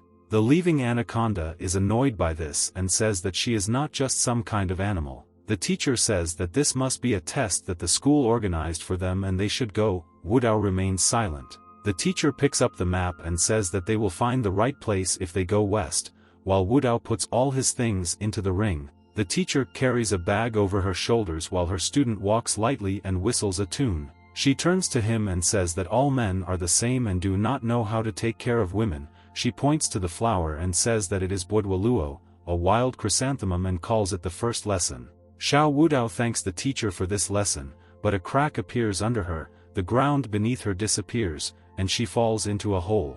In the pit, a seated killer with a spear is shown, who attacks the teacher with his spear. The teacher quickly reacts to his attack and creates thorny vines that grab the spear tip and break it. It falls on the killer and the thorny vines pierce him. He lies on the ground unconscious next to the broken tip. Xiao Wudao says that the three main families are ruthless and if the killer does not attack them, then a trap awaits them. The teacher asks him to first help her get out and he throws a rope along which she climbs. Xiao Wudao helps the teacher, and meanwhile Coco notices something and starts barking to warn her master. An arrow appears from the forest and heads towards them. The teacher tells her student to be careful and he dodges. A bunch of arrows fly towards them and Xiao Wudao dodges each of them with ease and grace. After he dodges the arrows, he decides to counter the attack and uses water arrows. Xiao Wudao comes to the place from which they were attacked and sees 3 corpses of the killers. The teacher looks at them and says that these are all bounty hunters who were sent to finish them off. Xiao Wudao approaches them and says that he will take all their valuables and sell them all. He recycles and recycles their clothes, boots and arrows. He gets virtually nothing from them. The teacher tells him that she thinks those bounty hunters are actually coming for them. She looks around and tries to say something, but she doesn't have time to say anything because Xiao Wudao sees some building ahead. In front of them there is some kind of huge pyramid, near which there is a bunch of people with a torch. Above the entrance to this building it is written that this is the Temple of the Dark Spirit, and this also adds its own share of fear to the situation. Near the sealed temple of the Snake God, people are standing and talking about the rumors they heard about a sea of gold and silver jewelry and she will become rich. This man jumps on the spot and says that the snake told her that she is the chosen one, and the guy next to her tells her that he was told the same thing. she does not listen and says that she was chosen to inherit the treasure. The guy next to her starts shouting that the snake god also found him and the others most likely had fake snakes. Xiao Wudao tells the teacher that it looks like a trap and they approach them. The teacher tells him that he really needs to be careful, and at that very moment someone hits him on the shoulder. Behind him is Feng Xian, who tells him that this place is not at all like the Wudao mansion and greets him. He sees teacher Lin next to him and also greets her. He asks them if they are on their honeymoon. Xiao Wudao tells him that a honeymoon in the Misty Forest would be quite a strange thing, and Feng Xian tells him that it would actually be very nice. A crowd of people notice that a very strong wind is rising and it does not look like an ordinary wind. A small luminous tornado appears in front of them, which caused this sudden increase in wind. This luminous tornado dissipates and the guy who summoned it appears under its veil. This guy's name is Nu Nan, and he has 2 elements, and he is also a subordinate of the Ma family. A man from the crowd calls his nickname. He calls him Demon Bull and they are upset that he also came.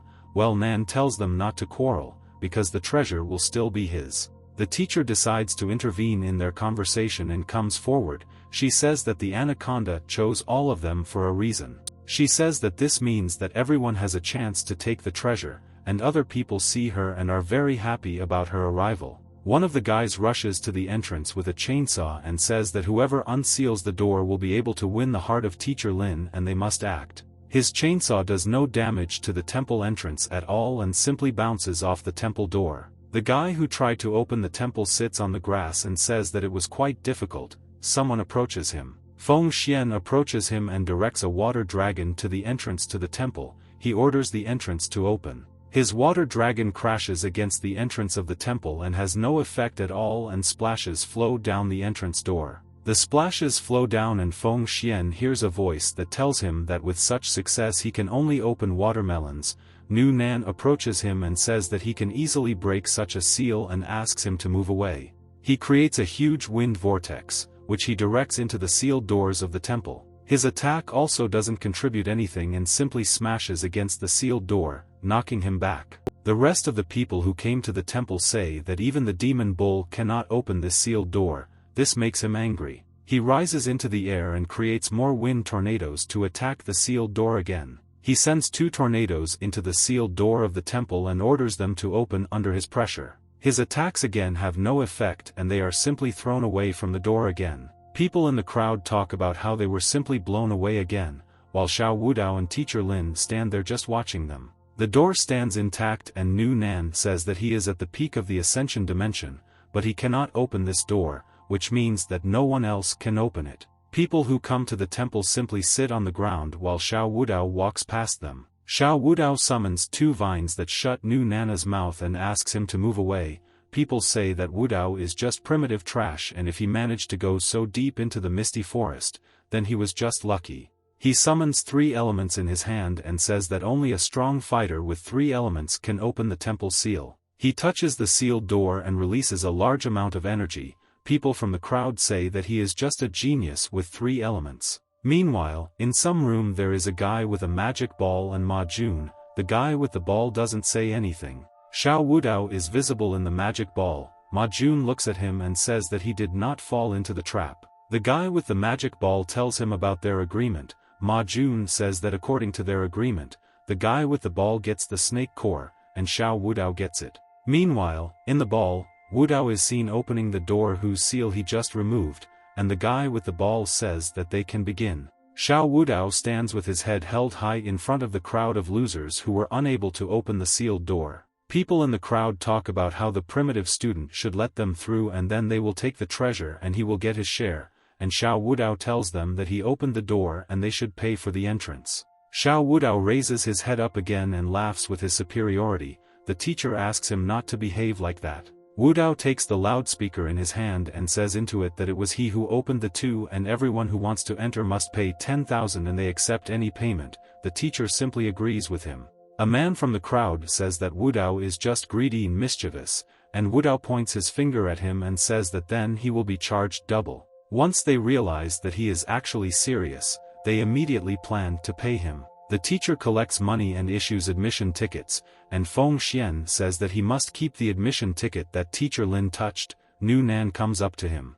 Well, Nan tells him that he has no money and tells him to move, but the teacher still asks him for 10,000, he falls silent. He smiles involuntarily and asks Teacher Lin if he can get a 20% discount. Xiao Wudao tells everyone over the loudspeaker that they should all hurry up, and if they fail to pass the test, then they should not blame him.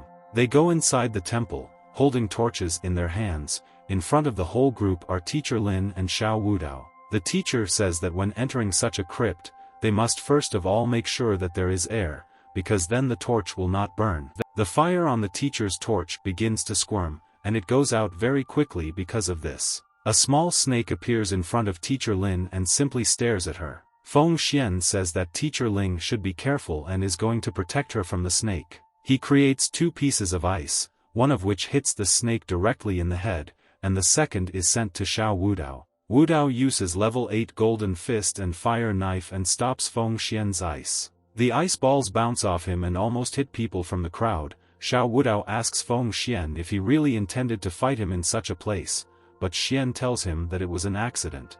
Feng Xian tells him that he just wanted to save Teacher Ling and went a little overboard and asks for forgiveness. The teacher comes up to them and interrupts their conversation. She says that the test comes first for them. Xiao Wudao calms down and agrees with the teacher. He says that for the sake of the teacher he will not touch him this time. Feng Xian asks him if he can then give him his 10,000 entry fee, and Wudao asks him what that has to do with money. The teacher tells them that their argument will wait until the end of the test and they should listen to her and continue walking. She leans on her back and presses some button. After the teacher presses a button on the wall, the ceiling begins to collapse and debris falls on them. Xiao Wudao tells everyone to run as fast as possible, and Feng Xian says that he was hit by a trap that Teacher Lin activated and he is just happy about it. They quickly run away from the trap and run up to the entrance to some huge hall, which is illuminated by blue lights. They run into this hall and stop to catch their breath. The teacher tells everyone that this was a rather dangerous incident. The teacher says that, fortunately, she showed courage and brought them through the first test unharmed, but again she touches something. A guy from the crowd falls to his knees and asks her not to touch anything else. Spikes appear right in front of him and practically hit him, causing him to pass out from shock. The teacher does not pay attention to this and approaches the columns in the hall. She says that according to her calculations this should be a pool of blood. People from the crowd say that this was already clear without her explanation and the floor is collapsing.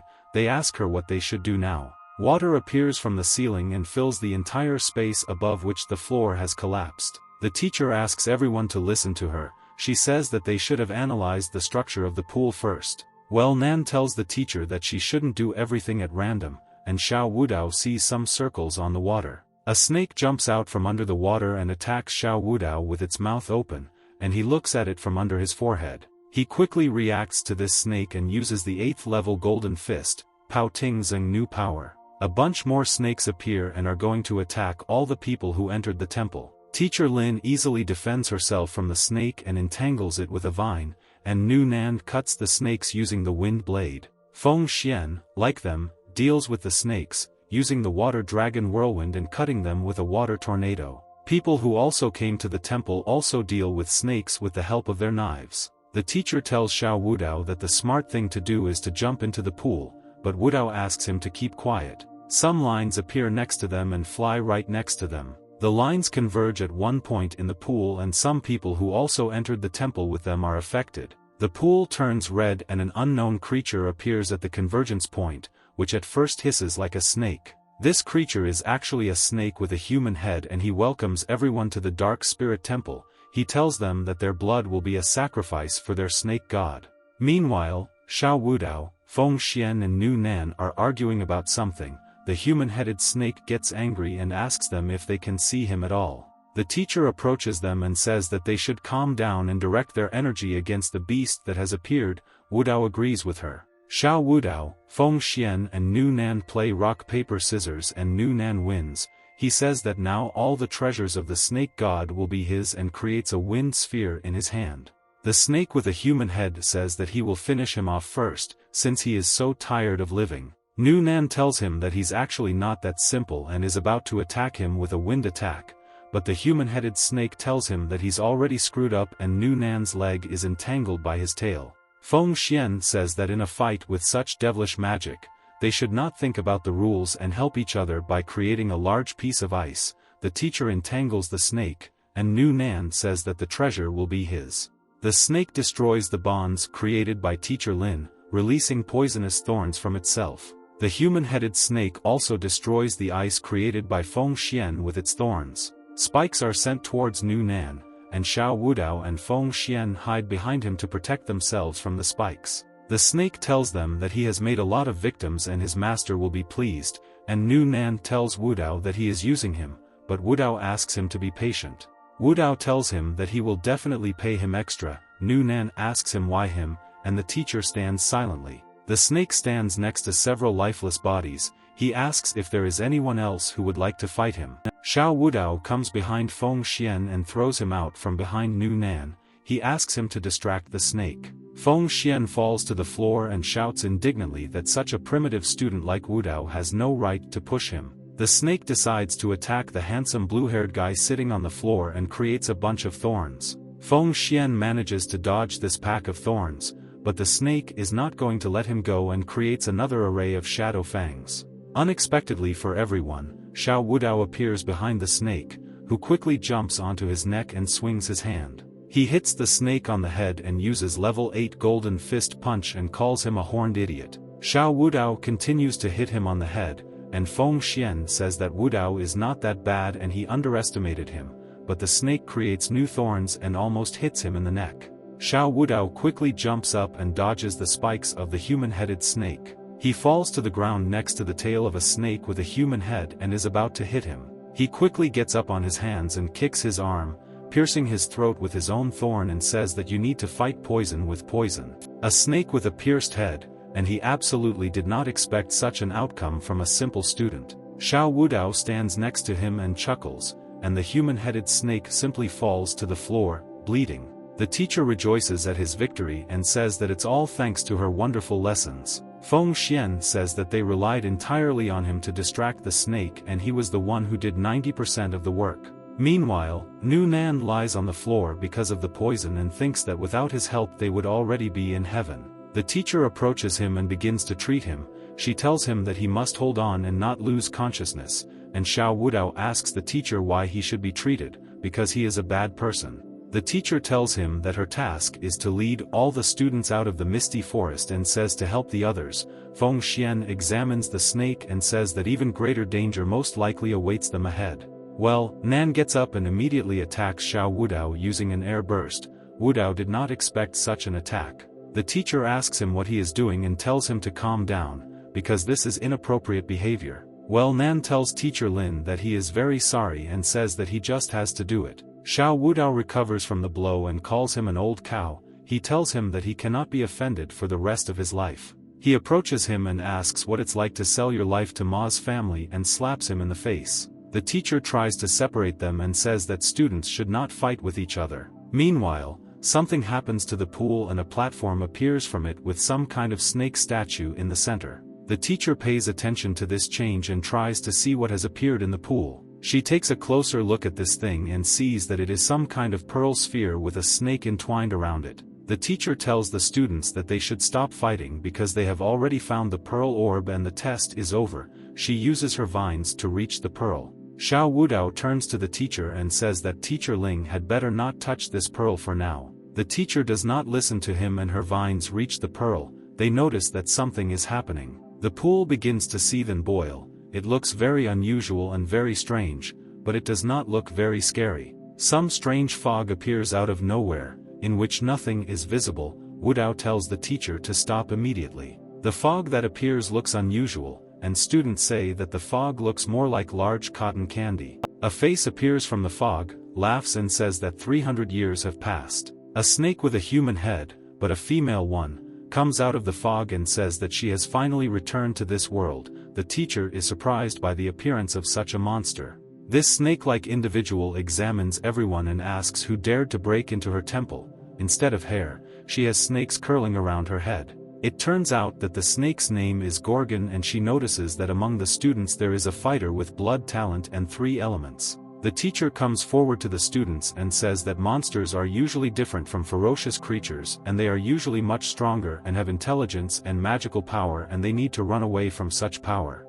The Gorgon is not going to let them go and says that no one will escape and die on this day, emitting rays from their eyes. Students from the crowd try to escape, but the Gorgon's rays hit the runners directly, and they begin to turn to stone. Feng Xian quickly grabs a man from the crowd and Nu Nan, who addresses the snake and says that he was just passing by. The Gorgon continues to create stones from the students, and Feng Xian asks those he is carrying why they are whining, because they should quickly run away. Feng Xian and Nu Nan run to the exit and hope that this time they can get out of this temple. A student runs very quickly past Teacher Lin and says that he doesn't care if they can defeat the snake, he just wants to outrun the others. The Gorgon is not going to let them go and shoots his rays from his eyes, thereby exploding the exit and walling up the students. The students are sure that they are finished and now they will not be able to get out of the temple and say that they do not want to die in such a place. The teacher says that they are left with no choice and must take on the Gorgon in a mortal battle. Feng Xian creates a water shield in front of himself to protect himself from the Gorgon's beam attacks. He turns to the teacher and says that he will definitely save Teacher Lin. Gorgon tells him that this is nonsense and shoots through the stone statues of the petrified students, hitting Feng Xian's water shield. The students are fired up by his zeal and say that they must protect Teacher Lin and it is their duty. The teacher wonders what is happening. All students raise their shields and come to the defense of Teacher Lin, each of them has their own shield. The Gorgon laughs and says that they will all die, while emitting more beams from his eyes to hit the student defenders. They all hold shields and protect the teacher, they all say that her petrification is weakening. Feng Xian stands there all beaten up and says that they must all attack this Gorgon together. The teacher stands among the students who defend her and tells Xiao Wudao that he must help them all. The student with the shield says that even if they can't handle the Gorgon, then she shouldn't count on such a primitive student.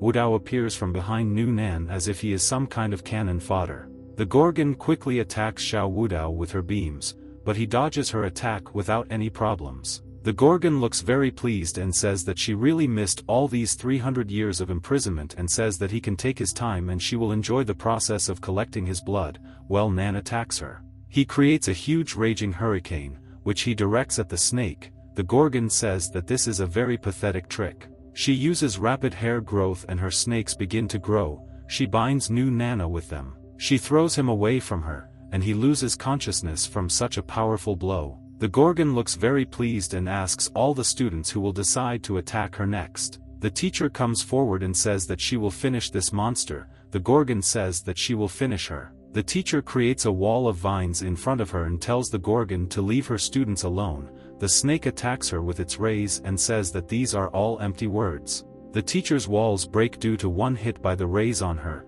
The teacher is very surprised by this. Feng Xian appears and grabs her hand and shields her from the beam, telling her that she should be careful. He begins to gradually petrify, and he tells the teacher that he is proud to die for Teacher Lin and he will become the happiest ghost. The Gorgon decides to attack the teacher with the help of his snakes on his head. The teacher does not know how to defend herself. Xiao Wudao appears in front of her and grabs one of the snakes, while he tells her that her opponent is now him. Medusa sees him and understands that he is the blood fighter with the 3 elements and sends all her snakes at him.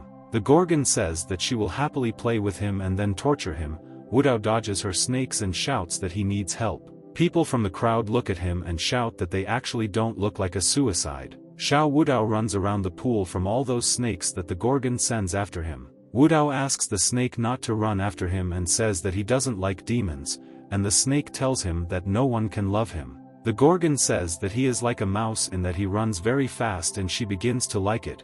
A guy from the crowd says that Wudao is only capable of escaping. Meanwhile, Xiao Wudao tries to defend against her and uses stone spikes. Spikes grow from the floor that interfere with the movement of the snakes and the Gorgon says that he is quite cunning. She makes an angry look and says that she will still finish him with her powers and nothing will finish him. She practically hits Xiao Wudao's leg with her beam, which could end the fight in an instant. The Gorgon tries to attack him with a second beam and asks how long he plans to run from her. Xiao Wudao smiles at her words and comes up with some plan to defeat this snake. He grabs some petrified statue by the leg and plans to use it in his plan. He rushes at the Gorgon, saying that he is going to play with this snake that dared to attack them. It turns out to be the petrified Feng Xian, and Xiao Wudao hits the snake on the head with his statue. Suddenly his petrified layer cracks. The entire petrified layer begins to fall apart, and it immediately indicates that it was able to be reborn.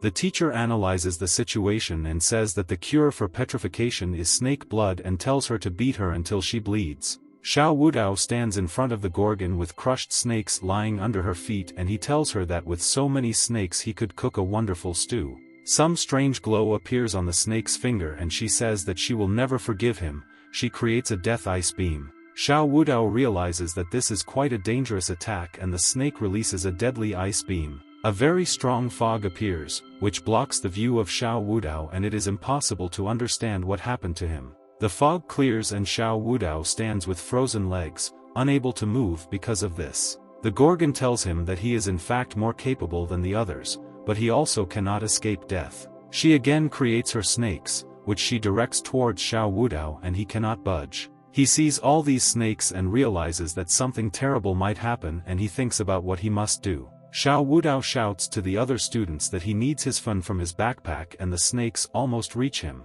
Suddenly, small air blades appear and cut all these snakes. It turns out that Nu Nan protects him from the snake's attack and says that now they are even with him. The snake attacks Xiao Wudao with a death ice beam again, causing him to completely turn into an ice cube. Beneath the snake, vines emerge from the ground and quickly envelop it. This is a cage from a sprouting forest. It is the teacher who decides to attack the Gorgon snake and immobilize it so that they have a chance to win. Feng Xian asks her what she is going to do, and the teacher tells all the students that they should all attack her together. All the students combine their powers and begin to fire projectiles, aiming them all towards the snake. All of their attacks create a huge explosion, and they are confident that they were still able to defeat her. The teacher says that their attack most likely hit the snake and they succeeded, and Feng Xian sits like a dog and says that they succeeded thanks to her command. Suddenly, an ice beam appears from the fog formed by an explosion of attacks, which hits Feng Xian. Feng Xian sits on the floor with his shoulders frozen, and the teacher tells the people in the crowd that they have a problem because the snake is still alive, and the crowd tells them that they already know that. The snake says that she really likes their fight, and the longer they fight with her, the more enjoyable it becomes. Meanwhile, Xiao Wudao is about to get out of the block. He thinks that as soon as he gets out of the ice block, he will need to quickly finish off the monster. His fire is slowly splitting the block. His ice prison explodes, and all this is accompanied by a very strong fiery explosion. Pieces of ice scatter throughout the hall. Xiao Wudao emerges from the explosion, to whom the fire does no harm at all. People in the crowd are discussing that he has 4 elements and that he has a top-level elemental skill. They don't believe what they see. The Gorgon also sees this and is happy that Wudao was still able to get out of the ice trap. The system informs him that the payment was successful and he is now a level B fistfighter. He is about to jump towards the Gorgon and tells her that he is going to fight in close combat with such a monster. He jumps up and approaches that nasty snake and raises his fist to punch it. The Gorgon is not going to lose so easily and jumps back to dodge his attack and calls him a clown. She tells him to jump. Xiao Wudao dodges all of her beams without any problem and tells her to look at how dexterous he is. He jumps back and it seems to her that he is sitting still, but he suddenly disappears somewhere from her view. He appears behind the snake and hits it in the face. He uses tiger and crane form, the bright white wings of a crane. The snake takes his staff and swings it. Xiao Wudao manages to jump back from its attack. The Gorgon snake tells him that he is mistaken and that he cannot defeat it so easily. Xiao Wudao forms his palm into what looks like a spear tip and uses tiger crane strike. Xiao Wudao looks a little annoyed and says that she will know that he is not wrong when she feels his attacks. His attacks cut through all of her snakes that she could use to attack him, and she doesn't have time to do anything about it. The Gorgon snake again tries to attack him with a swing of his staff and jumps back. Xiao Wudao lands on the floor and says that the white crane is the worst enemy of snakes. Feng Xian brushes the ice off his shoulders and says that Wudao's idea is good enough, but he will have to try hard to win. The man in the crowd is unhappy that he is always the center of attention. Meanwhile, Xiao Wudao attacks the jellyfish using the style of the fierce tiger descending from the top and performs a punch.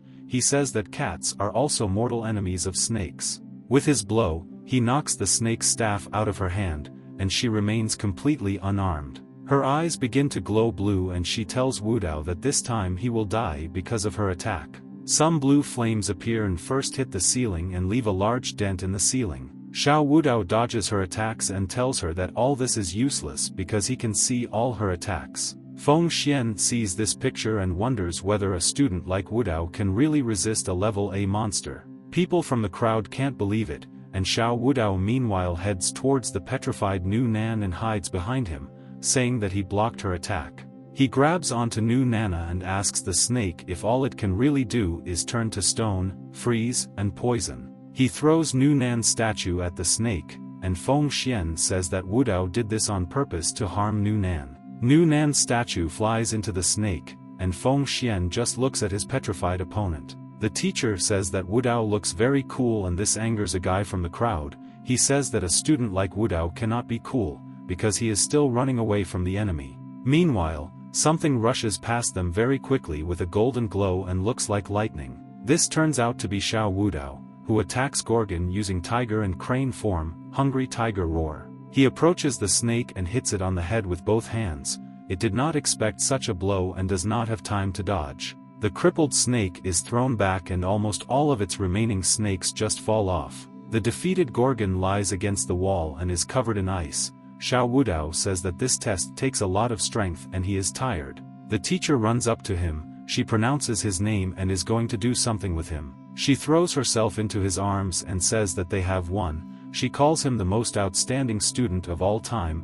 Wudao thanks her for this. Meanwhile, Nu Nan's petrification wears off and he regains consciousness. Meanwhile, Feng Xian blushes and calls him an idiot. It turns out that Nu Nan is sitting on horseback and Feng Xian asks him if he still can't calm down. Meanwhile, Coco runs up to the snake's frozen body and digs up something, as if she senses something. Xiao Wudao calls her a stupid and cowardly dog because he only came at the end of the battle and did not help him, but Coco finds some kind of pearl. He takes this pearl in his hand and says that he is now rich and it should be worth about 700,000 or 800,000. This pearl is a 9th divine origin poisonous snake pearl and that is all that is known about it. Meanwhile, Teacher Lin approaches some kind of box that appeared from the ground. She opens it and sees a bunch of treasures inside. She tells Xiao Wudao that they all belong to him. Wudao approaches her and takes her by the shoulder. He tells the teacher that she should be careful because they might be covered in snake venom. Meanwhile, dissatisfied people appear in the crowd. Each of them says that the treasure belongs to them and it was they who killed the monster. A guy from the crowd tells Xiao Wudao that they were the ones who distracted the snake monster and they did all the work, and they will also generously give him his share. Wudao does not look very happy. The last thing they tell him is that they will take him back to school anyway. This finally drives him home. He walks up to the guy and sends him into the wall with one kick, ending his taunting. He puts his foot on his face and asks if there is anything else he wants to tell him about the treasure. Feng Xian, the teacher and the guy from the crowd look at the treasures in the box. The guy from the crowd says not to touch anything and let the ox divide it. Xiao Wudao grabs the gold bar and thinks that no one will take even a cent from his treasures. He doesn't understand why he has the feeling that this bar is burning his hand. Well, Nan tells Wudao that he has rights to the treasure, because he alone fought and destroyed the snake monster and he does not claim the gold and he respects it. Wudao does not understand why he suddenly began to recognize it. A guy in the crowd doesn't understand what's going on and says that it shouldn't have been like this at all. Well, Nan says that he will lose respect for himself if he takes the treasure and he wants it all to end. Unexpectedly for everyone, a strong gust of wind breaks out of the entrance, which pushes all the stones out of the passage. 2 green arrows appear from the passage. This attack is very unexpected and these 2 arrows look poisoned. One of the arrows hits Nu Nan, who did not have time to react, in the thigh, and the second hits Xiao Wudao's rib. The teacher, Feng Xian and the people in the crowd do not understand what is happening and just look at the entrance. Ma Jun and the mysterious masked guy who used the magic ball appears. Ma Jun says that the games are over and they should surrender to them. He tells someone that he didn't expect someone to ignore such a big danger for a small gain. He slaps Nu Nan in the face and says that he was paid to deal with Xiao Wudao, but he took the money and did not fulfill his promise. Well, Nan spits blood and people in the crowd talk about how they handled the situation themselves and told him to do it without any dirty thoughts. The guy in the mask tells Ma Jun that he must finish this circus, because he still has urgent matters and he should not forget about their agreement and he needs a snake core. Ma Jun agrees with him. He orders his assassins to kill everyone except Teacher Lin and they use killer iron arrows. These arrows are directed towards the students and the teacher. People from the crowd do not have time to defend themselves, and the teacher and Feng Xian easily block their arrows with their shields. Ma Jun swings his sword and attacks the teacher's shield. He says that he is actually a good person. A petrified hand appears in front of the teacher and protects the teacher. It turns out to be Xiao Wudao, who asks Teacher Lin to get out of the way. He uses magma armor. Ma Jun raises his foot to kick and kicks him right in the face to throw him away. He tells Wudao that he must give him the core and then he will spare his life. Xiao Wudao calls him trash associated with the three families. Ma Jun materializes chains in his hand and says that then they will have an interesting conversation. He straightens his chains and points them towards Xiao Wudao. This is quite a dangerous technique. He binds Wudao's legs, arms and neck with his chains and immobilizes him, leaving him unable to resist. Ma Jun continues to hold the chains and says that first Wudao will suffer a little, and then he will finish him off. The teacher attacks Ma Jun with stone-tipped vines. She wants to protect her students. Ma Jun easily repels all her attacks and asks her if she wants to give up. The masked guy calls him and tells him not to take too long. Ma Jun agrees with him. He recreates his metal chains and binds the teacher, making it impossible for her to repeat the attacks. He orders the killers to finish off the puppy first, because he is tired of his chatter and the three families want him to silence him forever. Coco appears and bites into the arm of one of the killers, but the killer throws him away from him. Ma Jun doesn't understand where this dog came from, and Xiao Wudao sees that his dog came to his aid. Coco is not going to give up and rushes straight onto Ma Jun's shoulder. He wants to take revenge on him for his owner. He starts rolling his shoulder and tries to throw her off his shoulder. He tells her to fuck off at the same time. Something terrible happens and a red mark appears in the air, as if someone had swung the blade of a sword. Everyone is shown a picture of Ma Jun piercing the dog's stomach with his huge sword. Coco sees on the sword and coughs up blood. It's just a terrible scene that absolutely everyone sees. He kicks the dog and says that they will keep this dog and make a stew out of it. He puts his sword away. Xiao Wudao also sees this whole picture. He looks very irritated and says that he will finish him off. Ma Jun says that he will not succeed, because he is a useless genius of the three elements.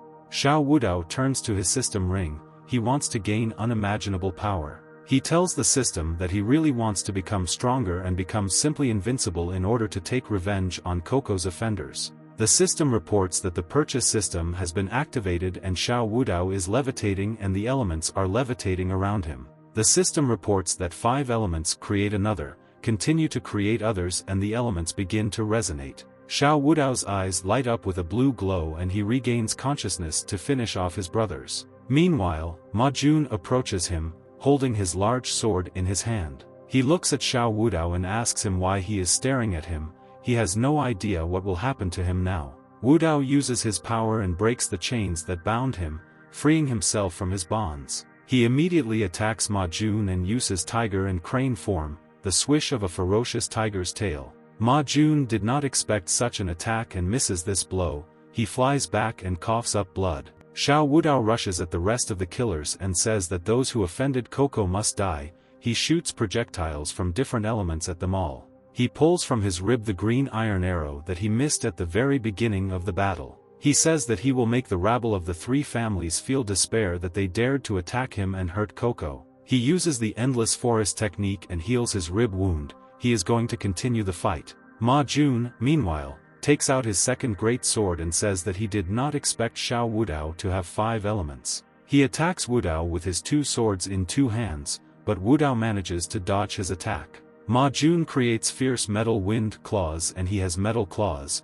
He immediately tries to cut him with them. Xiao Wudao easily dodges his attack and jumps back, creating an ice shield for himself. He defends himself with his shield and Ma Jun slams his claws into this shield. He says that Wudao will not be able to escape. He sits and holds back his pressure, but he puts his fingers into some kind of seal and his swords begin to tremble. His swords suddenly burst out of the floor without anyone's help and begin to fly in the air. The swords fly towards Xiao Wudao and he does not understand why the swords can fly on their own whenever they want. Ma Jun says that there is a saying, the more elements you know, the more useless a person becomes, and says that Wu Dao is no exception.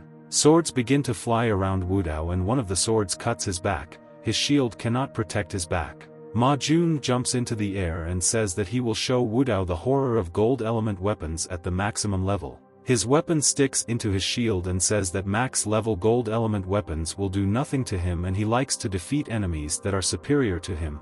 Swords fly over his head. Xiao Wudao grabs his swords and asks him if he is done with his swords. He says that he will show him how he can improve his swords and uses the 9th month of flame on them. Ma Jun's swords begin to transform and change their shape. He melts them into one weapon. From Ma Jun's 2 swords, Xiao Wudao creates one sword of the rising sun using his flames. Ma Jun sees this and doesn't understand how this is even possible. Wudao takes this sword and hits him on the claws. Ma Jun does not expect this and his claws are simply cut by the sword of the rising sun. Xiao Wudao attacks him again with this sword and hits the floor. A very strong fire energy emanates from the sword. Wudao realizes that there is a gap between expenses and he needs to finish this bastard quickly. Ma Jun is not going to back down and begins to create golden armor on himself. He says that he will show him the strongest fighter of the golden element. He says he needs 30 seconds to turn Wudao into dust. His golden scales continue to spread across his body and he creates golden metal armor. Meanwhile, Xiao Wudao jumps from his seat and heads towards Ma Jun with his burning sword. Ma Jun's armor and Xiao Wudao's sword meet, and Wudao's attack has absolutely no effect. Xiao Wudao creates a spear from the remains of Ma Jun's claws and Ma Jun hits him in the face. He says that destroying Wudao will be no more difficult than defeating an ordinary dog, but Wudao has no problem getting up after his attack and says that they will see which one is the dog. He throws the spear he just created at him and Ma Jun doesn't have time to defend himself. Xiao Wudao reminds his opponent that 30 seconds have already passed and his opponent's armor is cracking. Ma Jun throws the spear that Wudao created back at him and aims straight at his head. Wudao dodges his attack without any problems, and meanwhile, something happens to the armor on his arm. A crossbow with 3 arrows emerges from his armor, which he immediately points towards Xiao Wudao. Ma Jun shoots his arrows at Wudao's leg and one of the arrows hits his leg. The bounty hunter laughs and says that he will now allow him to witness the mysterious poisoning with a paralyzing toxin. Xiao Wudao falls to the floor because of the poison and Ma Jun looks at him contentedly. It all looks strange. The bounty hunter approaches him and says that the paralyzing toxin will affect the entire body for 12 hours and tells him that there is no antidote in their dimension. The core of the Gorgon snake appears from under Xiao Wudao's jacket and he asks Ma Jun if he is sure about it. The guy with the mask stops them and says that a bounty hunter shouldn't do anything stupid. Xiao Wudao doesn't waste a moment and tells Ma Jun that there is a ghost behind him. He is falling for it. Wudao quickly reacts to this momentary weakness and tells the bounty hunter that he is the ghost. He pierces his head with a sword. A guy in a mask appears in front of Wudao and a fog appears around everyone in the hall. He says that he knew that the snake core was already in his hands and it gave Wudao immunity to all the poisons of their dimension. Xiao Wudao walks around in a fog and does not understand what is happening.